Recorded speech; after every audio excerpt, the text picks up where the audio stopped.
New game, right?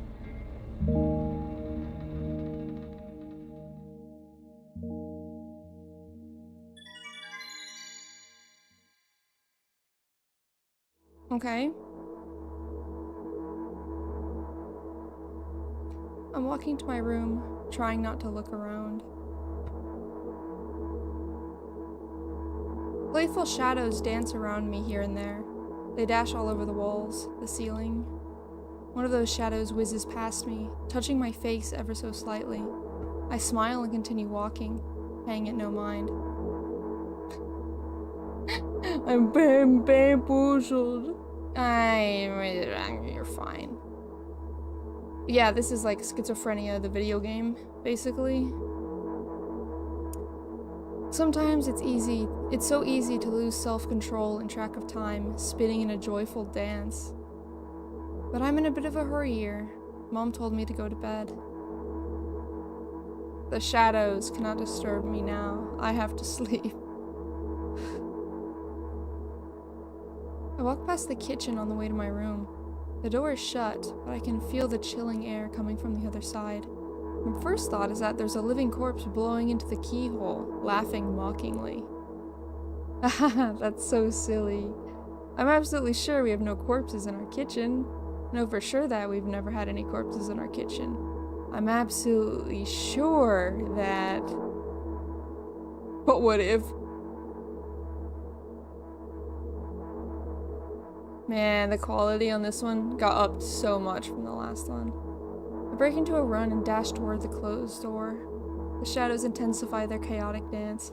They're trying to stop me or calm me down. I don't know. Doesn't matter right now. Don't you get it? I wave my hands around as I run, trying to chase away my annoying pursuers. But then I suddenly realize that I won't be able to stop in time. I've got no other choice but to break the door now. If there's somebody inside, I'll surely scare them to death. But wait, how can I scare to death someone who's already dead? What if it actually revives them? No, I don't want that. What do I do? I couldn't fully complete my thought when my shoulder hit the door and it flew open.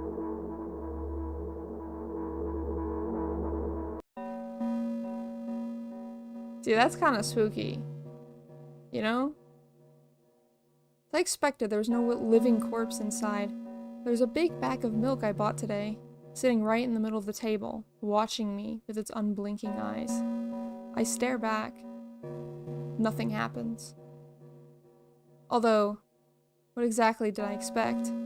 Gratitude? Have I done something that warranted it? The bag of milk probably doesn't care whether it's on the shelf in a store or on the table in my mom's kitchen. On the other hand, nobody would drink milk inside the store, which means I took it from the safest place in the world into the scary unknown. I'm so sorry, you poor thing. Anthropomorphize the milk. I turn away in shame and leave the room in a hurry. I only bring others trouble. Aw, others being the milk. Walk toward my room through a narrow corridor.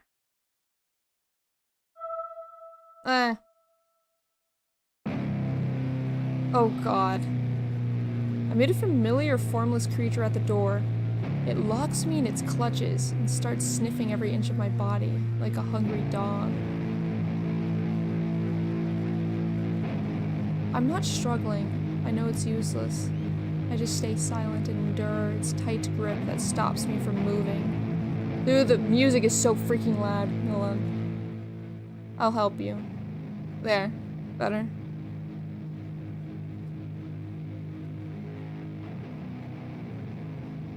Ew! God. After sniffing me from head to toe, the creature holds out its ugly paws, bearing a single claw, thin and sharp, like a blade. Oh no. Don't do what I think you're gonna do. Again? I stare questioningly into the monster's bottomless eye sockets. Don't move. The creature squeezes my hands until my veins start bulging, and I keep staring into the black cavities where its eyes should be, ignoring all pain. I've promised so many times. Stay put. The moment it says that, its claw pierces my arm. I don't feel anything other than the barely discernible crawling under my skin in the ring of tightly strung sinews. But then the claw injects its venom into me. It hurts. A wide veil appears in front of my eyes. My fingers cramp and start twitching frantically. I lose control over my body and slowly slide to the floor, just like last time. But why do I feel so hot? From my blood boiling up, strong shivers run through my body, paralyzing every single cell, while my veins and arteries heat up, almost bursting from that pressure. I try screaming, but instead of producing words, I vomit thick, milky foam. The creature notices it and throws itself at me in anger, grabbing me by the throat while keeping the poisonous claw inside my arm. Kill me! Kill me! Hysterical screams resound through the corridor. In a fit of madness, the creature starts scratching my neck. Bright splashes fly everywhere, hitting the walls with a loud sound. I try to imprint where every drop fell in my memory, so I could gather them all later. I need to remember. A new wave of pain washes over me. Everything turns pitch black in an instant. What is happening to this poor girl? Say it. I'll never drink milk ever again. Say it. I'll never drink milk ever again. Say it again. I'll never drink milk ever again. I'll never drink milk ever again. What? What's wrong with milk? To be fair, I don't like milk, so I'm like on board with this, but that is so odd. Oh, the art is so nice though. So insanely nice. I finally get to my room. I'm so tired of all this fuss. Thankfully, I still feel comfy and warm in my room. Even the weird sounds coming from the outside don't make me anxious at all. The weird sounds. Mom told me to go to bed, so I need to perform all the needed preparations. I washed my face, and now I'm standing in front of the mirror with a toothbrush in my mouth. Look at my reflection. It shows absolutely no desire to sleep. Yeah, I get how you feel. And there was a time when the last minutes before I sleep were my favorite time of the day.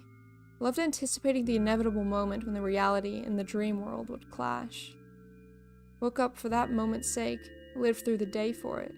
My biggest dream was to sleep all day long. It would have been so cool, but the dreams always slowly but surely slipped away. That's why you write them down afterwards. As if somebody fished them out of my head, one after another, till nothing was left. Now I have to sleep again, even though I don't feel any need for it.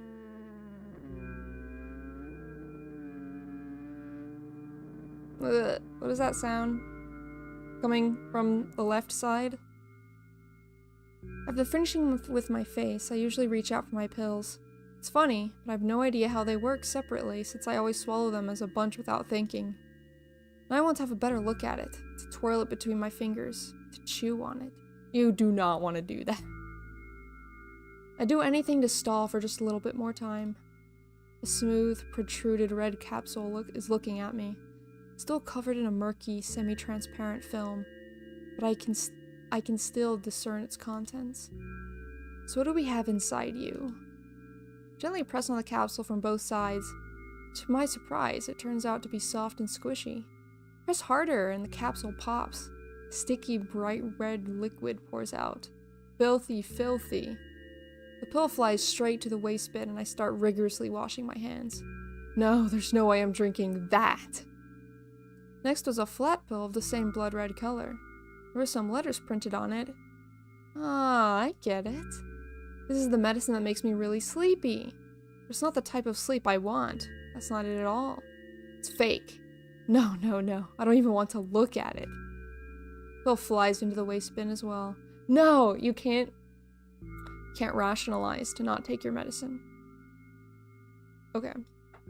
The next half an hour goes by in a similar fashion. I study every pill from all sides, then I find a reason not to swallow it. I invent my own medicine instead, and enjoy swallowing them one after another, letting myself drown in their healing effects. How do you invent your own medicine? Hey, my neck doesn't hurt anymore. Hey, my hand doesn't hurt anymore. Hey, my head doesn't hurt anymore. Hey, my heart doesn't hurt anymore. Hey, my stomach doesn't hurt anymore. Hey, my eyes don't hurt anymore. How come I didn't think of this earlier? This is so simple. I need to brag about it to someone right away. But not to my mom. She'll just scold me. She's sure I am already sleeping anyway. Don't want to disturb her without reason. Think of something myself. Besides, I just really want some small talk. I wonder, who's going to be my conversation partner? That's how I feel all the time.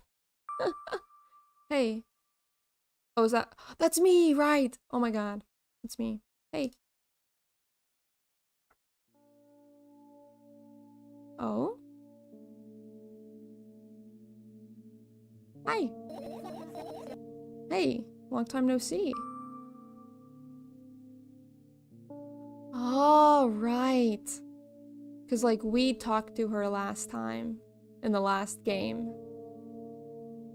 We're only supposed to meet once per day? What?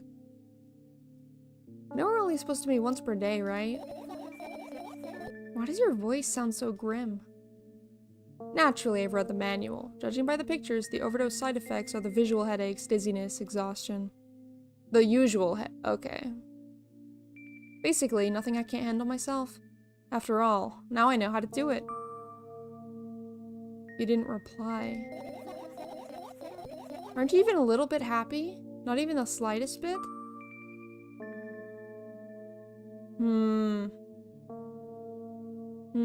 I'm pretty exhausted after today. What happened? Hold on, I can save. Okay. Alright. I don't know if I want to go the route where I agree with everything, or disagree with everything. Or do what's best for her, basically. Think...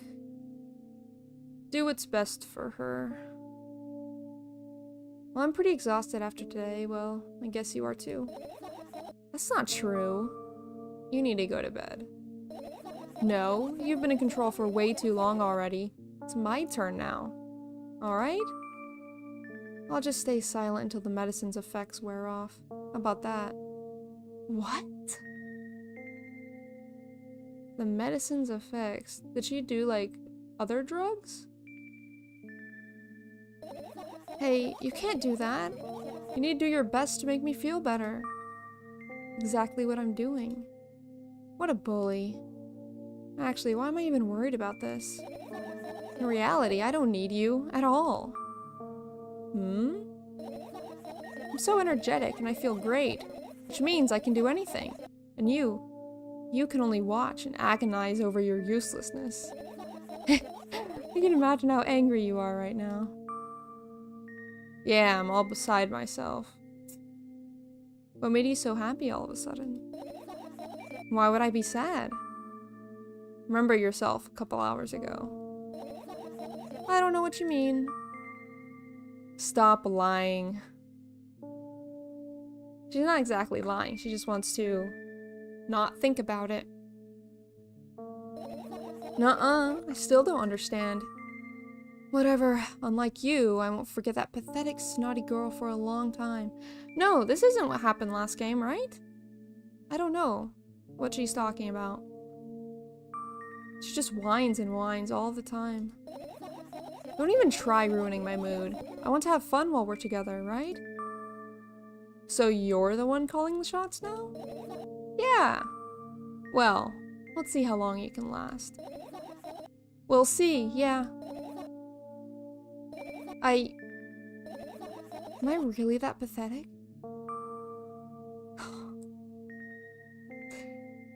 Kinda. I mean, you're talking to yourself through another person who doesn't exist. Probably. I mean, there might be some supernatural elements, but I really think she's literally just schizophrenic. Which is fine. But say something. I can feel tears streaming down my cheeks, hanging from my chin and then falling on my clothes, burning holes in them. That was fast, but not unexpected. but not unexpected. Hey, at least I tried. Go wash your face, then we'll decide what to do with you. Every single time I play something like this, I have no idea what's going on. Like, what? What is she talking about? I'm in front of a mirror again. Keep staring at my reflection. Trying not to get distracted by the sneery looks the walls are giving me. Trying not to drown in their giggling. But then, me in the mirror also shows a creepy smile. Bares her teeth at me. Shut my eyes. But that doesn't help. Wouldn't have helped even if I sunk through the floor. Start counting in my mind. 2 squared, 2 by 2 squared, a pyramid, a squared squared, a square pyramid squared, a pyramidal structured cube, a pyramidal structure hypercubed. I feel better. My head is splitting apart now. I guess it's so interesting the way that people like this think and like so incredibly abstract and it makes sense to them, you know? Imagine me listening to this and doing other stuff. I just know ASMR plus banger SFX. True. True. How do you feel versus sorry for being rude? How do you feel? You're mocking me, right? I'm obligated to ask you this at least a couple times per session. She has her own therapist in her mind? Haha! Okay. You say so. I'm worried about you. I know. Been acting weird, haven't I? You see, I don't know why, but I thought I'd be able to take control. I was almost ready to. I was sure I'd be able to change something. After all, I was able to buy milk, you know? Yeah, you ought to know how challenging it was. Oh, I remember that. Holy moly. That was an ordeal. Took 2 hours to walk over, get milk, go back. Is that why you threw away the medicine? What a stupid decision, right? Undoubtedly. Whatever it was your decision. Whatever it was your decision. Does it even matter? What do you think? Can't be sure about anything. And you don't take me seriously anyway. Then why did you do that? I felt like I'd be able to fight it on my own. It's true. Pain subsided for a bit that time. But now I feel it triple in force. It hurts so bad. Just drink your medicine already or I'll stop talking to you. You know what to do. You do not say you know what to do, because then they'll put whatever is the most terrible thing for them to think of. Ugh. Just drink your medicine already or I'll stop talking to you. No, don't abandon me. Dejected, I reach out for the shelf with my medicine. So all the pills one after another, chasing away the unpleasant visions that kept floating up in my memory. And yet, my mind still draws a terrifying picture. Lumps of coagulated blood and transparent coating travel down my esophagus, scratching its soft walls, leaving behind furrows. I shake my head violently. I don't care if it makes me feel dizzy or worsens my pain. I just don't want to think about something so repulsive. Oh, dude. So, like, a lot of aspects of this game, I get. Like, I freaking get it. Taking medicine is hard. Getting milk is hard. Like, going upstairs is hard. Like, transferring to a different room in the dark is hard. I get it. I get it. You still haven't changed. What do you mean? You're afraid of being alone. This worries you much more than pain. Yeah, I guess. Toss the last pill into the air and catch it with my mouth. Okay. That's kind of nuts.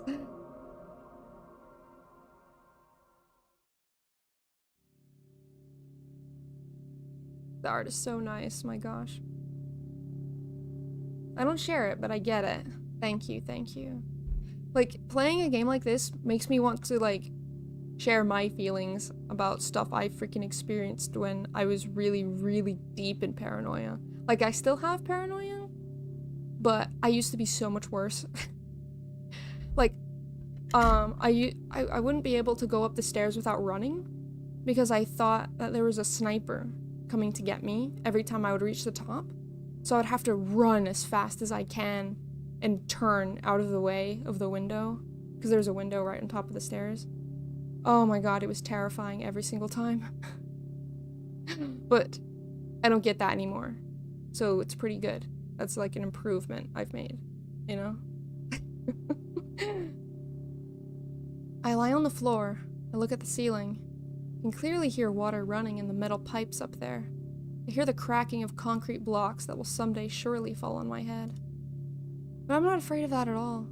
I can't imagine my death coming from above. Rather, it's rearing its claws from somewhere below, waiting for me to lose focus.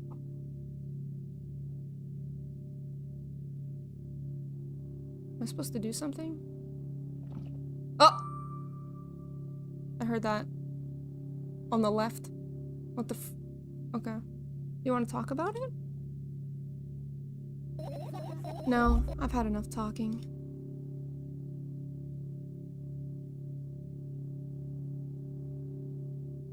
Okay. She's just gonna lay there. I would get that, but only because of recurrent nightmares I had with my stairs. But now, I think the only thing is I don't like sleeping with the curtains open. Yes! Oh my god. See, you get that with that. Oh my god. Curtains being open? No way. Blinds being open? No way. I can't go to the bathroom if the curtains to the shower are closed. Like, I have to check. I can't go in my car without checking the back seat to make sure. Like, it's so freaking nuts. It's crazy. But yeah, you get it with that. Like, sleeping with the curtains open. It just feels like you're being watched, you know? What do you want then? I just want to lie down for a bit. Okay. You're lying down. Even if the ceiling is bound to collapse, it won't be today. See, I can't say that, because who knows? Could be. Dots.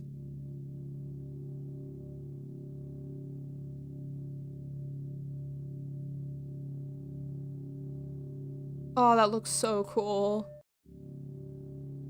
I carefully extract thoughts that are yet to be fully formed from my head and lay them out on the ceiling in orderly rows. Now it's my corkboard. In the hopes of seeing the whole picture, I switch them from one place to another, pile them on top of each other, scatter them around.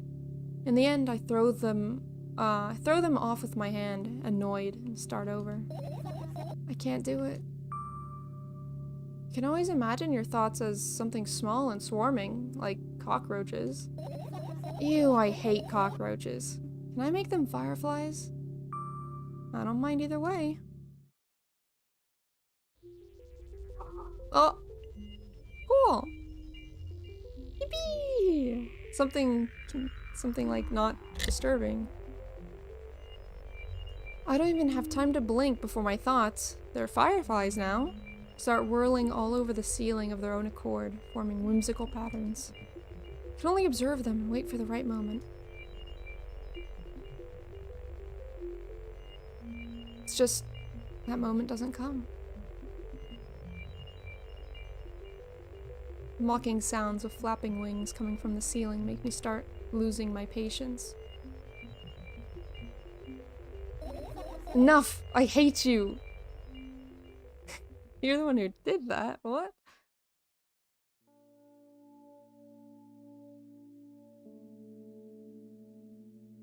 Spring to my feet and scream at the top of my lungs.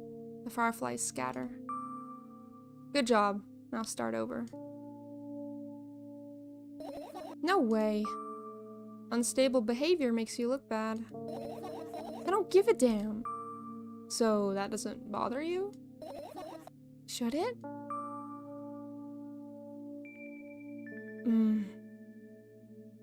Yes. In some aspects, you should care what other people think of you. Just a little. Just a smidgen bit. You know? Because sometimes that helps people act nicer, you know? Because if you didn't care what anyone ever thought, then that would be kind of, like, selfish. But I get that might be a hot topic, hot opinion. What do you want me to do then? I don't know. It's up to you.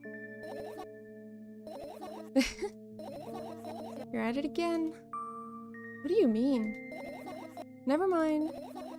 I've changed my mind anyway. Please don't stay silent for this long anymore. I'm having a hard time without your help. Fine.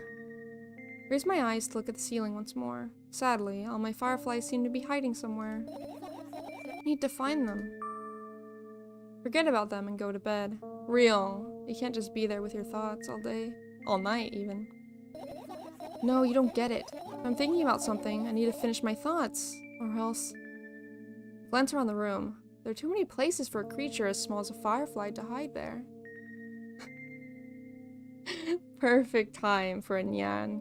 A nyan cat. God, what is that noise? What is that noise in the left side of my freaking ear?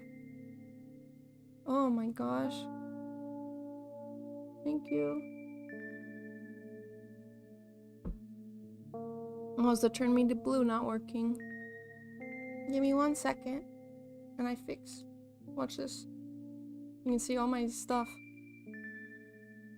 Don't worry about it. Look at this. I got it. Give me 2 seconds. There we go. I'm blue now. I don't know why it didn't work. I'll fix it next time. We're in calm mode right now. I glance around the room.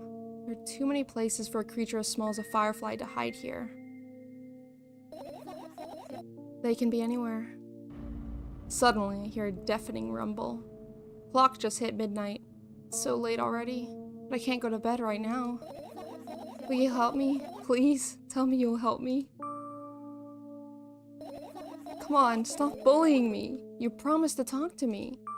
What were you thinking while lying on the floor? What do you mean? You should know it better than anyone else. That's the thing. I have no idea. This is weird.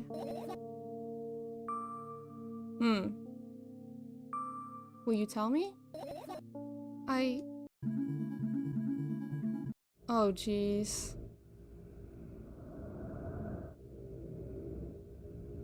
Okay. Roll my sleeves and start rubbing my eyes intensely. They're so itchy. Why are you crying? My eyes are itchy. Did you drink milk? What's this thing with freaking milk? I know you're supposed to have milk with, like, before you go to bed or something? Is that a thing, right? I wonder if I tear out all my eyelashes one after another. Will my eyes stop itching?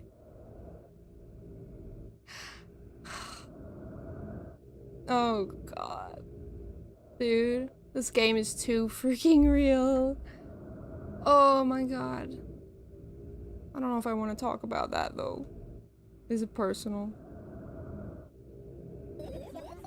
I wonder if I tear out all my eyelashes one after another. All my eyelashes one after another. If I tear out all my eyelashes one after another. Well, if you don't know if you want to know what that is, look up body focus repetitive disorder. What have you done? I need to gather the glass and then I need to have a bath and then here, drink some milk. No! I just got an achievement. First death? What?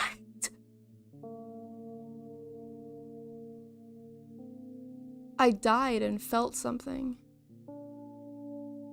I died? What the?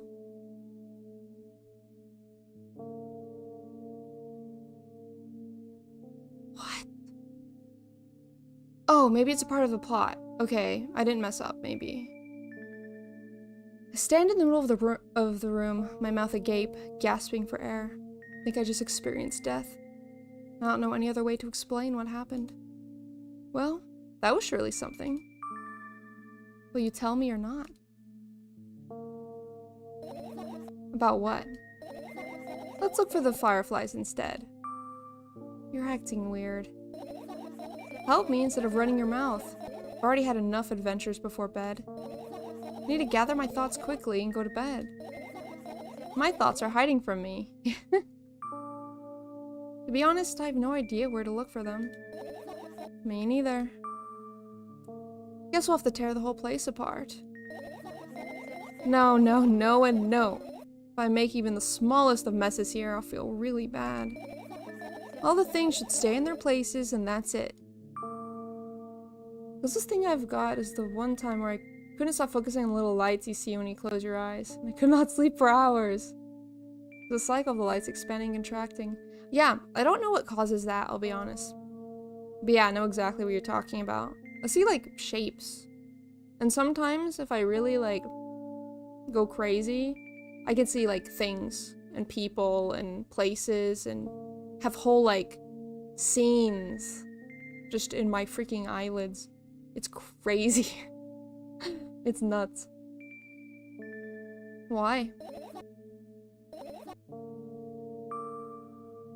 Trying to come up with a reason right now? You don't have to tell me if you don't want to. Trying to come up with a reason right now? Who? Me? No, of course not. Think you forgot to put up your mind block. I can see through you. Rude. Alright then. So we need to find a bunch of tiny insects inside a mountain of junk without moving anything even an inch? Yeah. My oh my. I have an idea. Last time, becoming a visual novel character helped me achieve my goal. Now I want to become a point-and-click adventure game character. You know, those games have moments when you just look at different objects and something inevitably happens? Sounds so fun. What about the things you use regularly? Do you refuse to touch them as well? It would make it even more interesting. This is so childish. Want to know what's the best part? You'll be the one doing it. Oh no. Oh yes. I start panicking as soon as I get in a multiple choice situation. I'll just keep changing my mind and end up crying and running away. You want that to happen? You're such a handful. You've already proven that you're able to make decisions. Why not continue that road? That's true. She has made a decision. Come on, don't be so boring. I was just teasing you. You don't have to bear the whole burden. Asking for help is a reasonable decision too. Let's begin already. I go to the middle of the room and look around. Where would I hide if I were a tiny firefly? Ah, this is so thrilling. My heart gets warmer from the pleasant anticipation. Hey. What? Look down. I look down. After a moment, a small ball of light and warmth crawls out from under my sweater. Wowie! Wowie! Wowie! Wowie indeed. Glad she can find some joy in her life. Jesus. I carefully grab the firefly. It's pleasantly scorching to the touch. I put it on my shoulder. I'm sorry, little guy. Time to come home now. As if it was an order, the firefly slowly drifts up, circles around my head for a bit, and flies into my ear with the speed of a bullet. It tickles. Ugh. That's gross. One down. Let's look for the others. Yeah. This has a slightly more pleasant undertone than the first game. Hope it doesn't jump scare me. I heard there was no jump scares. So, oh my god, it is a point and click adventure game now. Okay.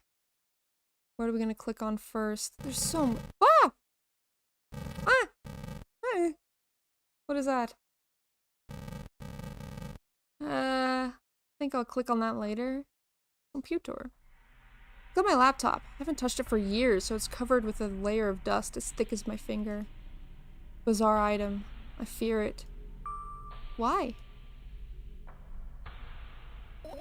It's a long and boring story. Wonderful. Tell me about it. I insist. I don't remember how it appeared in my room. One of my parents probably brought it here because they couldn't find a better place for it. They didn't prohibit me from using it. On the other hand, they encouraged me to do so. Sure, I spent my whole days in front of the screen. Games, drawing, engineering calculator, 3D modeling. So much fun stuff to do. I had amusing hobbies. Yeah, I did. Before entering the web. What? Imagine this. You're a hamster that lives underground. You have everything for comfortable living. Did you imagine? As always, your analogies are spot on. Okay, I imagined. Alright, so you're a hamster that lives underground. You have everything for comfortable living, okay? Okay. Wonderful. And here's the situation. You're a hamster that lives... Okay, I got it. Do you want to talk about something else? Yeah. You wound up returning to that subject anyway. Fine. There's some videos out there that my professors have shown me about like word salad and similar things, right? That's kind of what I get from this game most of the time. You know? Fine. Suddenly, a firefly slowly crawls out of the laptop's event grill. I reach for it. It gets on top of my palm, blinking all the while. I think it's trying to say something. I can see that myself, if only I knew what. It's like a cipher. Do you want to crack it? Changed my mind. I have absolutely no desire to find out what it wants to say. Firefly stops glowing for a moment after that. Then it starts glowing again, as if coming back to its senses. For some time, it thinks about the further course of actions, then flies up and dashes into my ear. Let's continue searching. Okay, so I'm probably gonna have to go through all of these one by one then, right? There's so many! Oh my gosh. Why do you have so many radios? 1, 2, 3? Ah! All the trash in the corner. I wonder what that all is. I think I'll do it last because I'm scared of it. Let's do the medicine. Look at the mound of pills and it makes me feel dizzy. I don't want to think about it. What's wrong? I've almost skipped my dose for today. How reckless. I could have died. Hey, calm down. You've already fixed that. You ultimately die anyway, so why worry? That's terrible. You've already fixed it. Yes, because you ordered me to. Is that an accusation? Things could have been much worse. Yeah. Give a deep sigh, come closer, and extend my hand. Wow, it's warm. The moment those words leave my lips, one of the bottles overturns. Pills rain down from it, and along with them. A firefly! Hooray! After circling above my head for a couple of times, it finally lands in my palm. Firefly rushes up my arm, and upon reaching my shoulder, crawls straight into my ear. My mind becomes a bit clearer. Hi, Hex. We're having a time. I don't know what kind of time we're having, but we're having a time. Let's look at these notes. Their usual notebook pages glued to the wall with duct tape. Numbers are drawn on them. It's only the kind of information I can take in without trouble. Dosage and side effects? Yeah. Thought you know them by heart. Yeah. Then... What? This is not your handwriting, is it? Of course it's not. Shaky, broken lines, ugly numbers. It's not writing, it's more like claw marks. Don't forget to thank your mom. I don't need your advice. My scream makes the pages rustle restlessly. After a moment, a firefly appears from underneath one of them.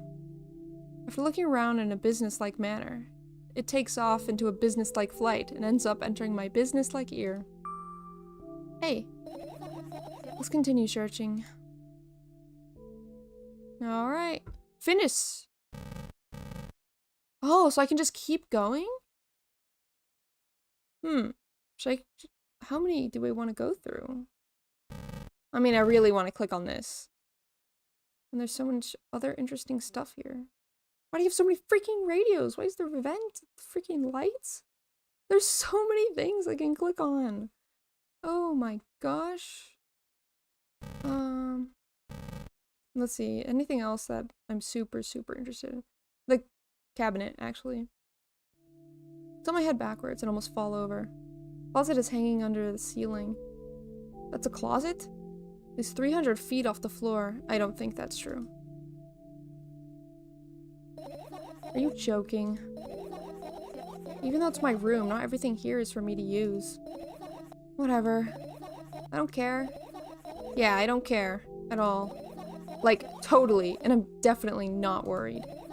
Not even a littlest bit. Not even a smidgen of the littlest bit. Not even for 1,000th of a percent. That's how much I don't care. Okay. Hey, I'm not even done telling you how much I don't care. From this moment on, I'm ignoring you. Oh, no you don't. Then act normal. Dang, that's... oh. Okay, so I just got lucky with finding the fireflies then. I'm clicking on it, I don't care. What? I can't. What? Ugh. I want to click on it. Fine.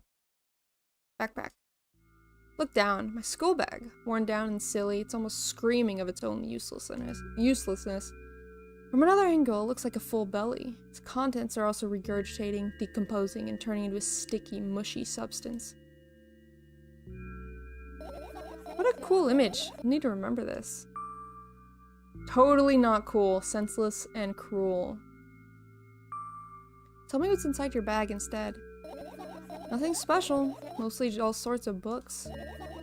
Taking out all the pens and notebooks out of there, and I'm not interested in anything else. You used to go to school, didn't you? Yeah, I did. I had a blast all the way. Are you sure you understood my question? Do you think everything in life should be doom and gloom? Well, you're wrong. Alright, alright. What did you like the most there? Well, the rooms were really bright. Not like at home. That's it? Don't rush me. Let me remember. Well, the beds were also soft and the food was nice. What? Beds at school? By the way, I attended all the classes. The others always skipped. Probably got told off so hard. I smiled gently, absorbed in my warm memories. You never graduated, though. Yeah. You remember your last day there? It was a normal day. Dad picked me up earlier than usual. Told me I'm already too old for the school curriculum. Also realized that some time ago, the tasks were way too easy. We got into the car and went home. Mom greeted us there, we had dinner, went to our rooms. I guess that day has absolutely no special meaning for you. And then what happened? I don't remember. Does it even matter? Tell me about it again. Is your memory that bad? Please? Oh, fine. That day, Dad picked me up from school earlier, explaining to me that I need to grow up. It's not like I could completely grasp what he meant. Either way, I didn't resist. We got into the car and went home. Mom greeted us there, we had dinner together, and went to our separate rooms. Satisfied? Told me about it again. Should I push? Should I push? Because I feel like she's not remembering something. One more time, I push. Dad dragged me out of the school building while I was scratching and biting. Teachers didn't interfere. That scene was ordinary for them. Who knows what the little brat has done. And he pushed me into the car, and we drove home in complete silence. Mom greeted us there, we had dinner together, and went to our separate rooms. Please, let's not discuss this further. Yeah, I freaking knew it. No, you'll tell me again. Dad bought milk on our way home. Again. I hate milk so much. Mom was not home. Again. I hate Mom so much. What happened next? Suddenly, I feel someone's eyes on my back. Knowing that these moments should never be ignored, I turn around. But there's nothing there. Ugh, I feel that. Oh my god. I can't wear both headphones in, ever, at any time, because I will get that feeling. Like, oh, it's terrible. What happened next? Everything that happened next happened after something that led to everything that happened after what had happened. I looked at my bag again. Light pouring into the room through the window glints on the metal parts. There's also a shadow underneath it, which means it's real. Sadly. Oh, so she acknowledges that some of the stuff she sees is not real. Whatever, I don't care anyway. I almost end up kicking the bag in a fit of sudden anger, but I managed to stop myself in the nick of time. If I move even an inch, the whole picture will collapse and I'll go blind.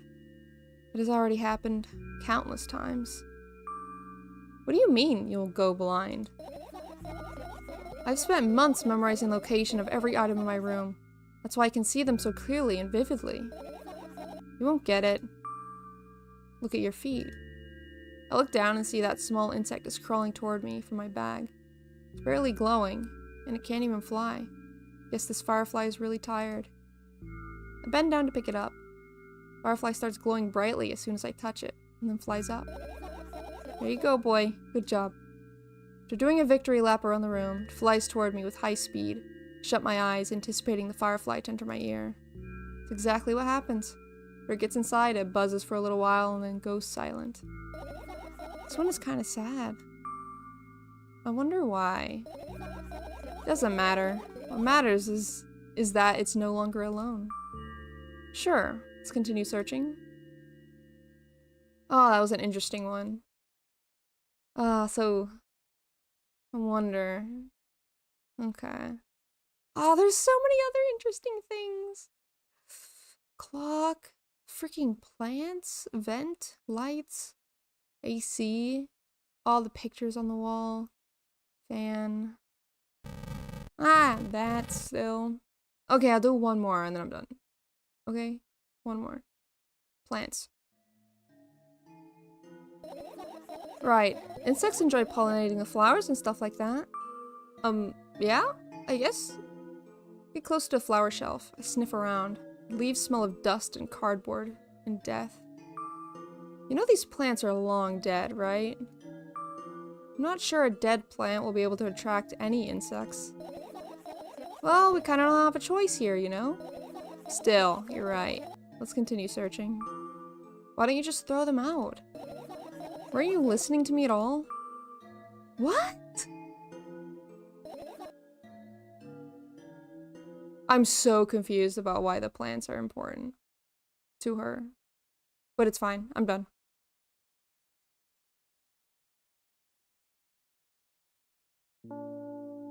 I've managed to gather my thoughts, but something still worries me. On the other hand, I wasn't supposed to be happy anyway. Why not? If I lose something and then find it, it's just going back to the starting point. No changes at all. A zero sum. And happiness is always about being positive, right? You shouldn't think too much. It hurts you. I want to sleep. Will you get some fresh air before sleeping? Oh, come on. I'm trying to get her to sleep this entire time, and now that she actually wants to go to sleep, you're trying to keep her up. What do you mean? Well, go to the balcony and breathe some air. Somehow, those words triggered a panic attack in me. I subconsciously stepped away from the balcony. I don't think it's a good idea. Why? This may sound silly, but I feel like someone is watching me. There's no way somebody cares about you that much. Yike. Wow. Alright, let's stay here. Yeah. What are you going to do? What's with this silly question? I'm going to sleep, of course. Hoping that tomorrow will only come after a year or a decade. Imagining myself to be outside of my mortal shell, but at the same time, still being me. Ridiculous. Like milk outside a bag of milk. And yet, you don't have to talk out loud for me to understand that you're worried about me. I know that already. I also know that our time is running short. You won't take another pill. Of course not. In fact, I won't take it tomorrow either. The day after tomorrow. And never ever. That's a goodbye then? No. I have one more small favor to ask. A really, really small one? What is it? I've blurted out way too much today. A lot of stuff I'd want to forget forever. I don't blame you, but was it really necessary? You'll see tomorrow. No, I wouldn't be able to sleep like this. Fine. What's the favor? I nervously scratch my wrists and bite my lower lip. Wait a minute. You're afraid to tell me? Yes? I'm also scared that something bad might happen if I tell you. I'm also scared that when something bad happens, something way worse will happen. Stop, I get it already. Still, I won't leave you alone until you tell me. Bully. No, you! No, you! You gonna tell me? Okay, guess not. I crawl into my sleeping bag. The lower part of the room is very cold. I hurry to wrap myself in blankets, even though the electric heater is working hard to keep me warm. I'm sad because the dreams just won't come anymore. You won't believe me if I tell you how I dealt with it at first. Of course I'll believe you. I know, it was a joke. Well, anyway, I washed my face, brushed my teeth, lied down, and started imagining that I'm watching a dream. I didn't sleep at all, of course, and always looked sleepy in the morning. Oh, yeah, I've done that. I did a sleep study once, and I did that every time I had to go to sleep for it. So I never felt rested. I never thought I actually went to sleep, but based on my freaking brainwaves, I did go to sleep. And I was like, what the heck? Like, I could have sworn I didn't sleep. And I was just imagining the dream, like, myself. Like, it was nuts. After a week of insomnia, I started feeling weird and seeing things. Letters floating in the air, strange silhouettes that appeared in the most unexpected of places. Bulging eyes with trembling, pale pupils. It was scary, you know? One day I almost died. Just collapsed in the room and I couldn't move for a while. And then the silhouettes of letters and eyes were hanging over me, hissing. It was horrible.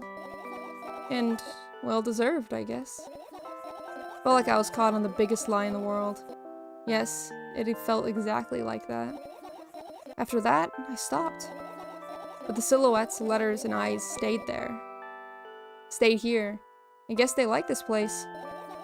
I always want to follow in my wake, peeping at me, and I'm kind of scared of them. Can't even argue with them. But today, well, still too scared to tell me. Of course! They're still listening, you know. Use your hands. Alright. Start chaotically twirling my fingers with enthusiasm, forming complex shapes. You want me to tell you a bedtime story? Shh! I was trying so hard here, don't you get it? They'll hear you. Relax, nobody can hear you. So what do you say? I'd be happy to, but I have no idea how to tell them. Oh, it's incredibly easy. Just talk about something without stopping. Sounds silly, but it's not, and meaningless. You don't know what you're talking about. I know enough to realize that we'll just end up wasting time. Let's focus on something actually important. Boring. Fine. Close your eyes. So we're both the same person. Got an achievement. You won't get it. You're not even trying. And now we have purple text. I wake up on a wooden bench. In front of me lies a narrow, dimly lit alley. An awful familiar road. Where could I have seen it? Finally. I hear a voice coming from the side. I turn around and see a boy with a weird expression on his face. You're late. Who are you? The boy blinks in bewilderment. We're not going anywhere like this. Try again. Takes a very deep breath. You are late. I stare at him, confused. He stares back, also confused. Sorry? The boy nods, satisfied. See? Much better. You have a name? My name's Tresca. Tresca? That's a homestuck name. I give the brat an evaluating look. He's so young, yet he's already coming at me with questions like that. None of your business. Besides, will anyone tell me what I'm doing here? Hey, that's rude. It's not like there's somebody else here besides me. Haven't they told you anything? Know all there is to know, for one. About what? You're obligated to escort me to the store. Cheska says that and strikes a victory pose. No way I'm doing that. You do understand that refusal is futile. Well, aren't you full of yourself? I'm serious. I'm not the ones who decided that. You even think I'm delighted with your company? He's weird, constantly shifting between happiness, sadness, loudness, silence. He's a wacko, and his name is stupid. He's a wacko, and his name is stupid.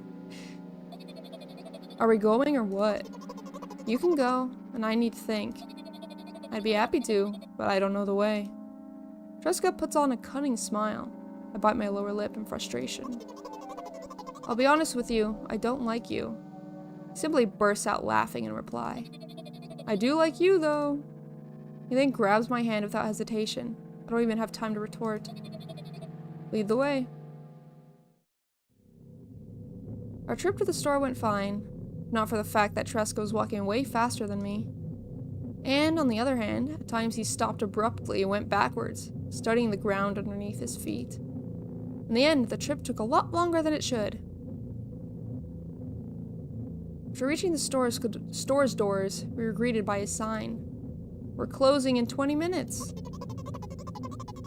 Who had the bright idea to indicate their working hours in this way?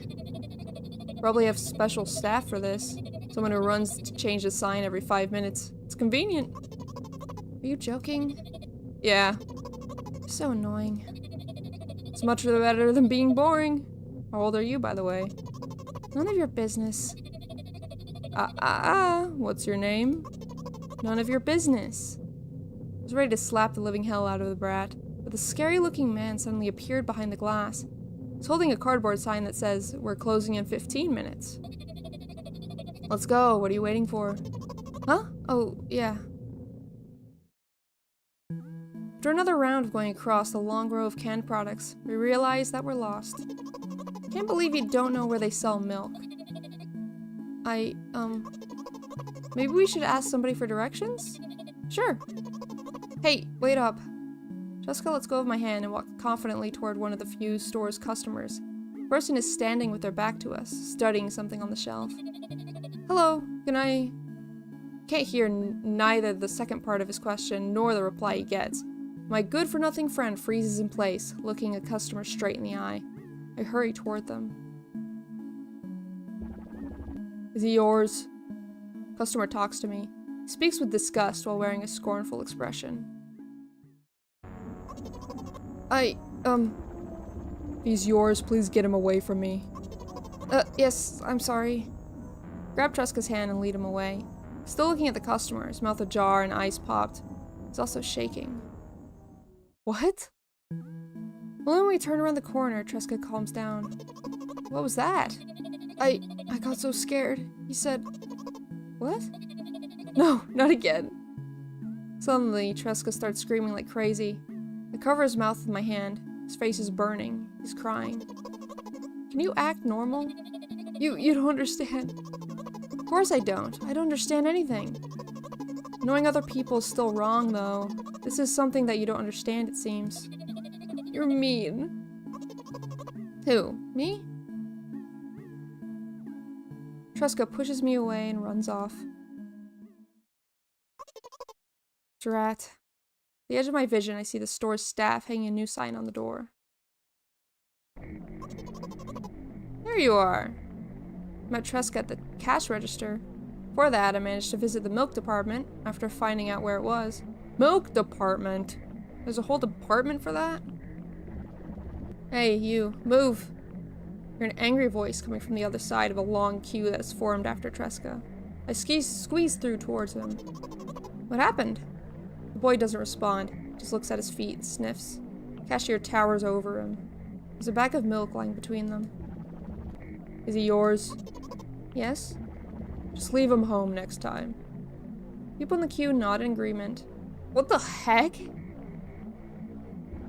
Pay for the goods, please. Yes, of course. And the waiting fee? What? You heard me. I did, but that's unheard of. Joseph starts giggling all of a sudden. And for the fact that your son is a— Oh! I can't say that. Dude? What? Is this, like, projection? Where, like, the son is actually the protagonist? Or something? But you heard me. You know what? In a fit of rage, I throw a banknote to the cashier. Much higher value than needed. Even counting in all the stupid fees. Then grab a bag of milk and turn around on my heels. We're leaving, Tresca. We spend the whole trip back in silence. At some point, we end up turning right toward a gas station. There, Tresca finally breaks his silence. Do you like ice cream? No. Okay. Look at the boy's face. A light flickers in his eyes for a brief moment, then goes out. You know, he turns away from the path and walks straight toward the highway with determination. I stare at his back, confused.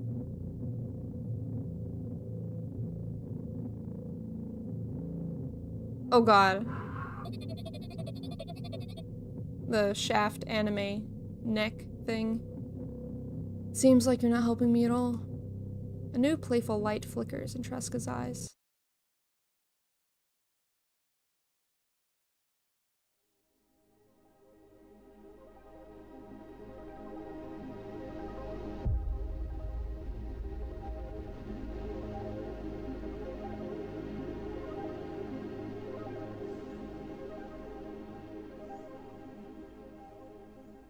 Yeah, that dream was totally symbolism.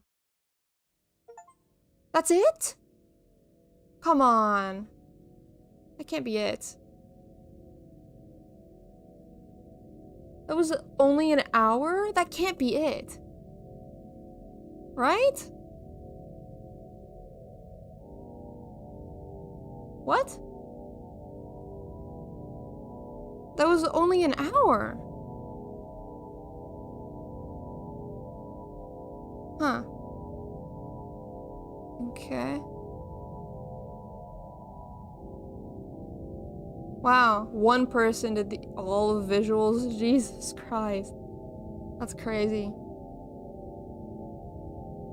Okay, the animation was done by other people. I was like, dude, that's a lot of work for one person.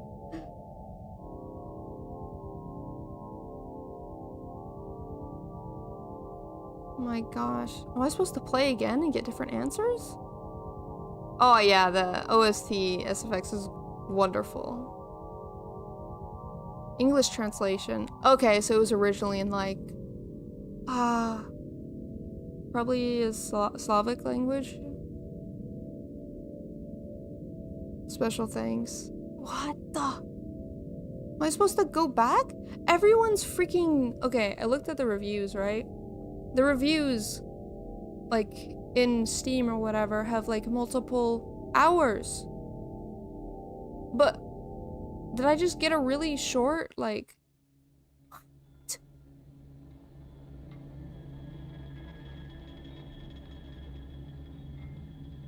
Let me see the achievements. I demand to see the achievements. Okay, there are 10 achievements and I only have 4. They're all hidden. Give me a second. I got all the most common achievements. That sounded like, was it a skill issue? I'm saying, I don't know. Ah. Yeah, there's a lot of different endings. And I just got the most common ones. Cool.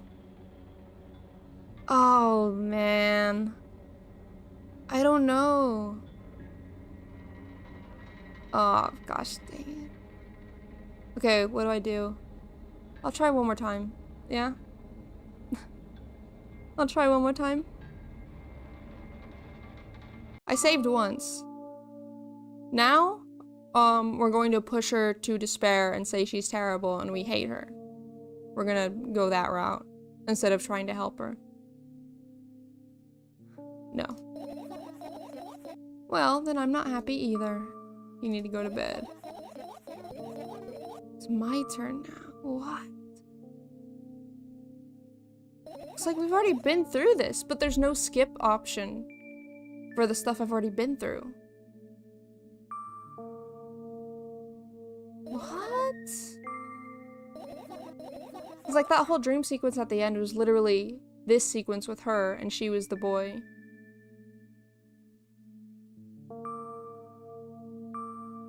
Ah, you're the one that's useless and pathetic. Ah, I've already been through all this.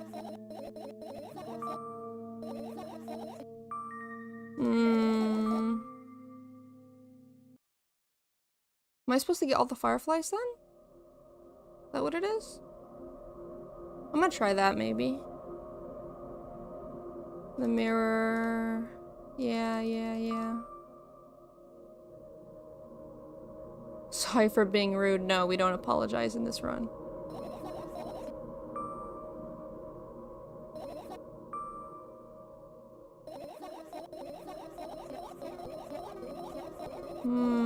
Take control. Buy milk. Something about freaking milk. I don't understand this milk symbolism. Also, like, hold on.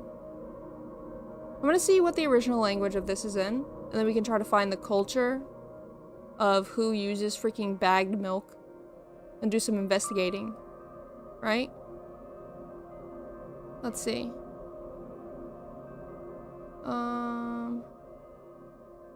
Let's see. Oh, you can get the OST for free, by the way.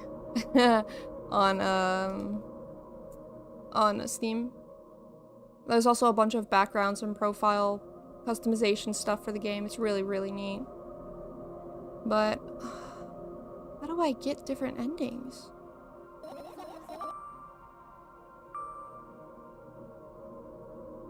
It's dangerous to throw away medicine. I know. You keep pushing me. Why did you do that? Felt like I'd be able to fight on my own, blah, blah, blah, blah. You know what to do. The terrible decision. Dejected. I reach out for my shelf with my medicine. Oh, okay. She does it. You still haven't changed.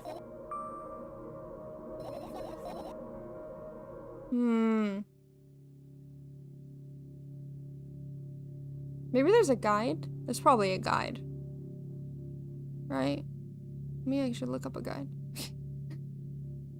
Yeah, I'm gonna look up. You guys listen to this cool, dank music, and I'm gonna look at a guide. Guides. 100% guide. Let's go! Okay.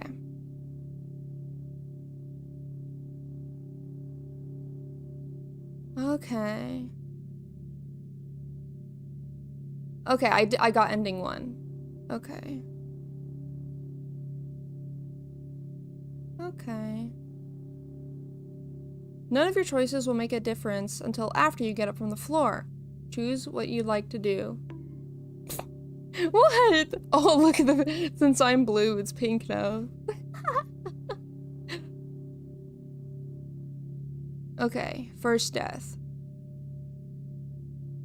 The player must choose, that's the thing, I have no idea, this is weird, after they ask Milk-chan. Milk-chan? That's what her freaking name is? What the heck? These items are of importance. You can optionally look through all the ones not listed and they will not impact your process. Keep in mind the important ones will have the fireflies you need, 3 total to proceed. Computer and backpack have impactful decisions, while the phone triggers one of the endings. Ah. Wait until further instructions to click on them. Dude, I'm learning so much. Okay. Okay. Okay. We're gonna do the guide. So after she gets up from the floor, that's when it matters.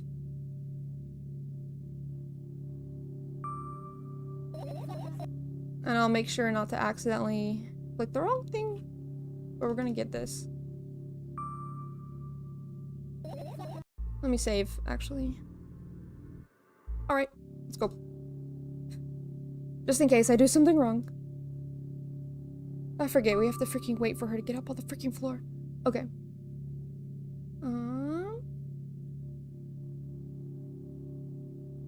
Okay.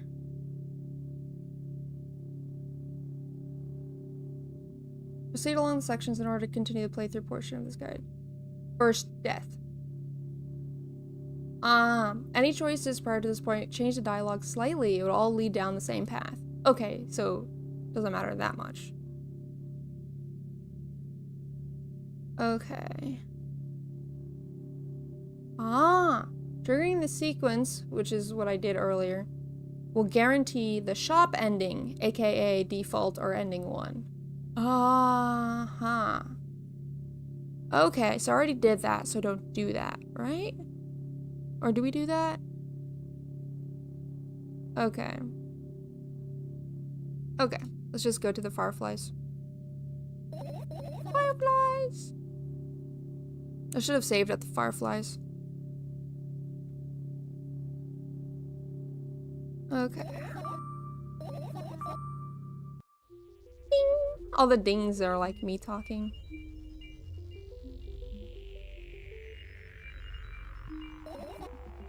Alright, sorry, I'm gonna have to freaking zoom through this.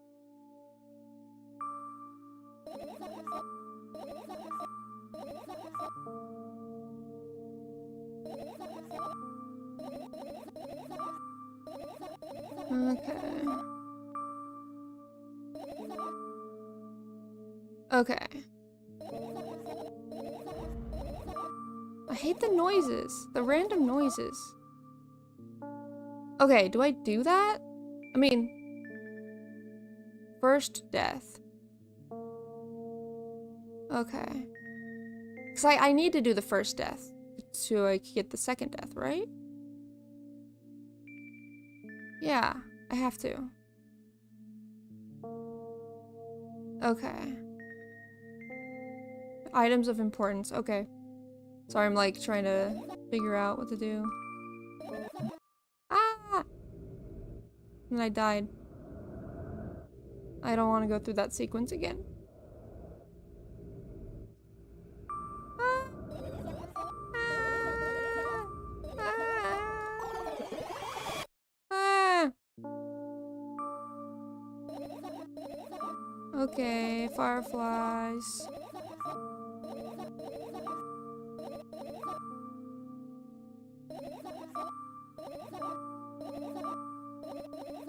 Okay.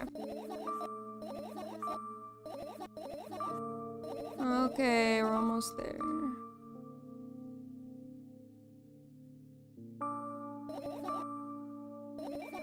Wowie! Firefly.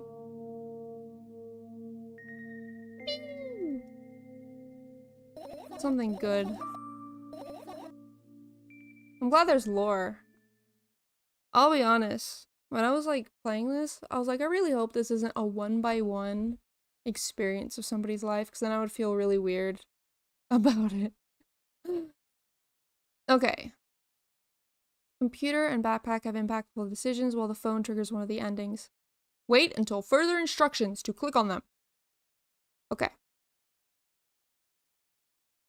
Okay. Phone is an additional item. It is used as a trigger for different attainable endings. Okay. Select the computer item and advance through the dialogue. Okay. Computer.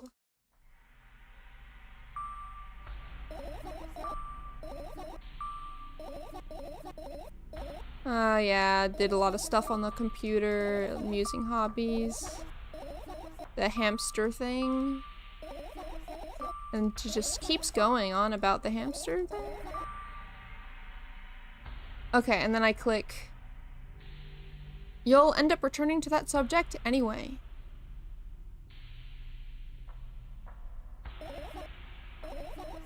On one wonderful day, someone digs you up from your hamster house and brings you to the pet store. Now, your new home is a cage. It's way more comfortable and warm compared to the underground. And the most important part, you have a lot of neighbors here. Their cages are identical to yours, and the other hamsters look identical to you too. That means you're all the same.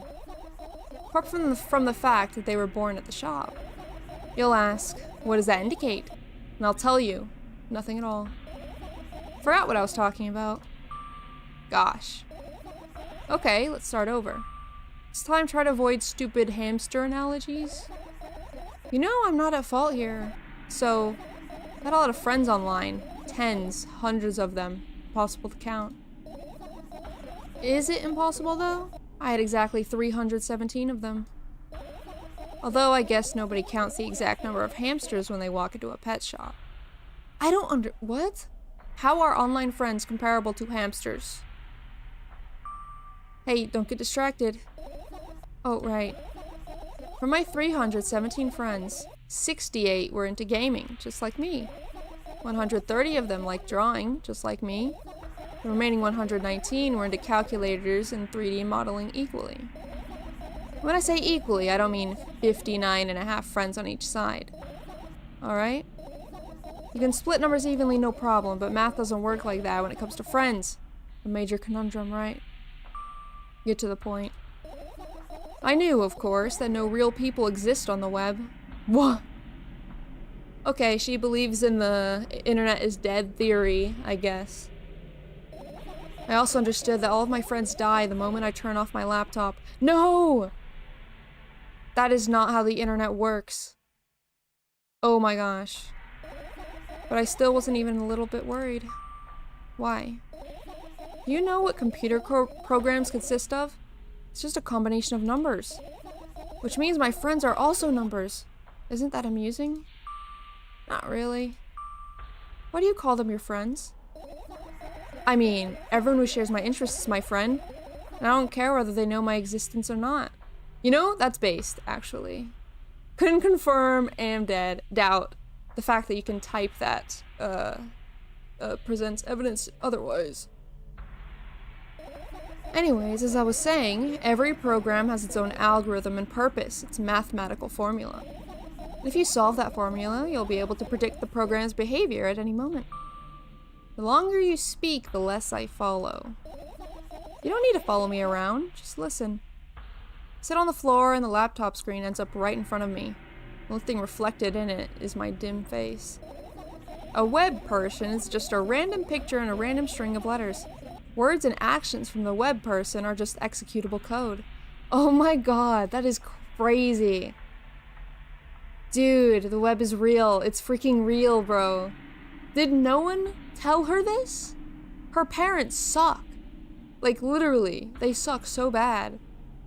They don't tell you the internet is real. Those are real people. Did she do something bad to her internet friends thinking they were fake? Hey, let me know if you need a break. One day, someone appeared. From that point on, my laptop was always on. There were no real people on the web, but he was good at pretending. At some point, I let him trick me. Hey, look! Huh? Suddenly, a firefly slowly crawls out of the laptop's vent grill. I'll reach for it. It gets on top of my palm, blinking all the while. I think it's trying to say something. I can see that myself, if only I knew what. It's like a cipher. Oh, we've already seen this part. What about your story? You must be mad at me for interrupting you. I'm sorry. If you do everything right, I'll finish my story. Maybe. You promise? I promise. And if you forget, then remind me. The code word, for example. Please, forget it, because I won't. Wow. Then remind me with a code word, for example. What code word? I'll think of one later. No! That's not how code words work. And for now, let's keep searching for my fireflies. Alright, so we're doing something right. Okay, next, click on backpack item and advance through the dialogue until you reach the following options.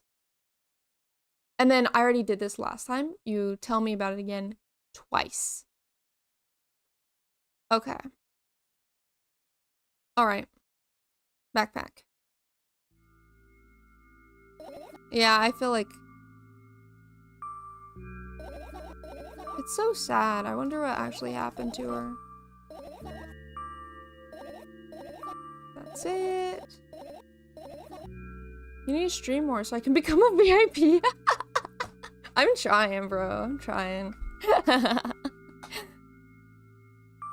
You never graduated. Maybe I could stream me studying for school, huh?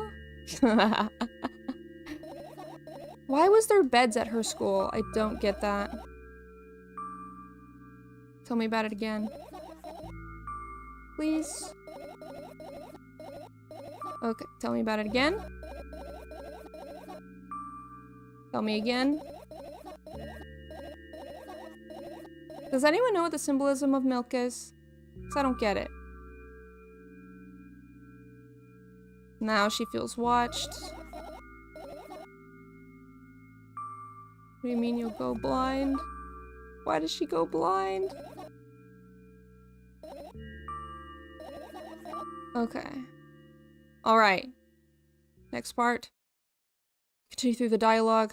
Achievement, what I already got. You need one more firefly to proceed to second death. Choose whichever one you want. Remember, the phone does not have one. Okay.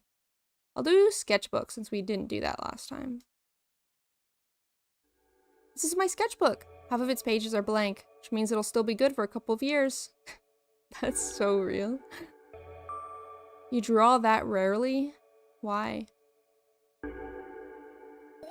Isn't that obvious? If I run out of pages, I'll have to buy a new sketchbook. I can't get to the stationery store on foot. I'll have to take the bus. Do you even realize what kind of nightmare that can turn into? Well, maybe you can ask your mom to buy you one? Buy what? Ask whom? Can you even form coherent sentences? What? Don't play dumb. Ask your mom to buy you a notebook instead.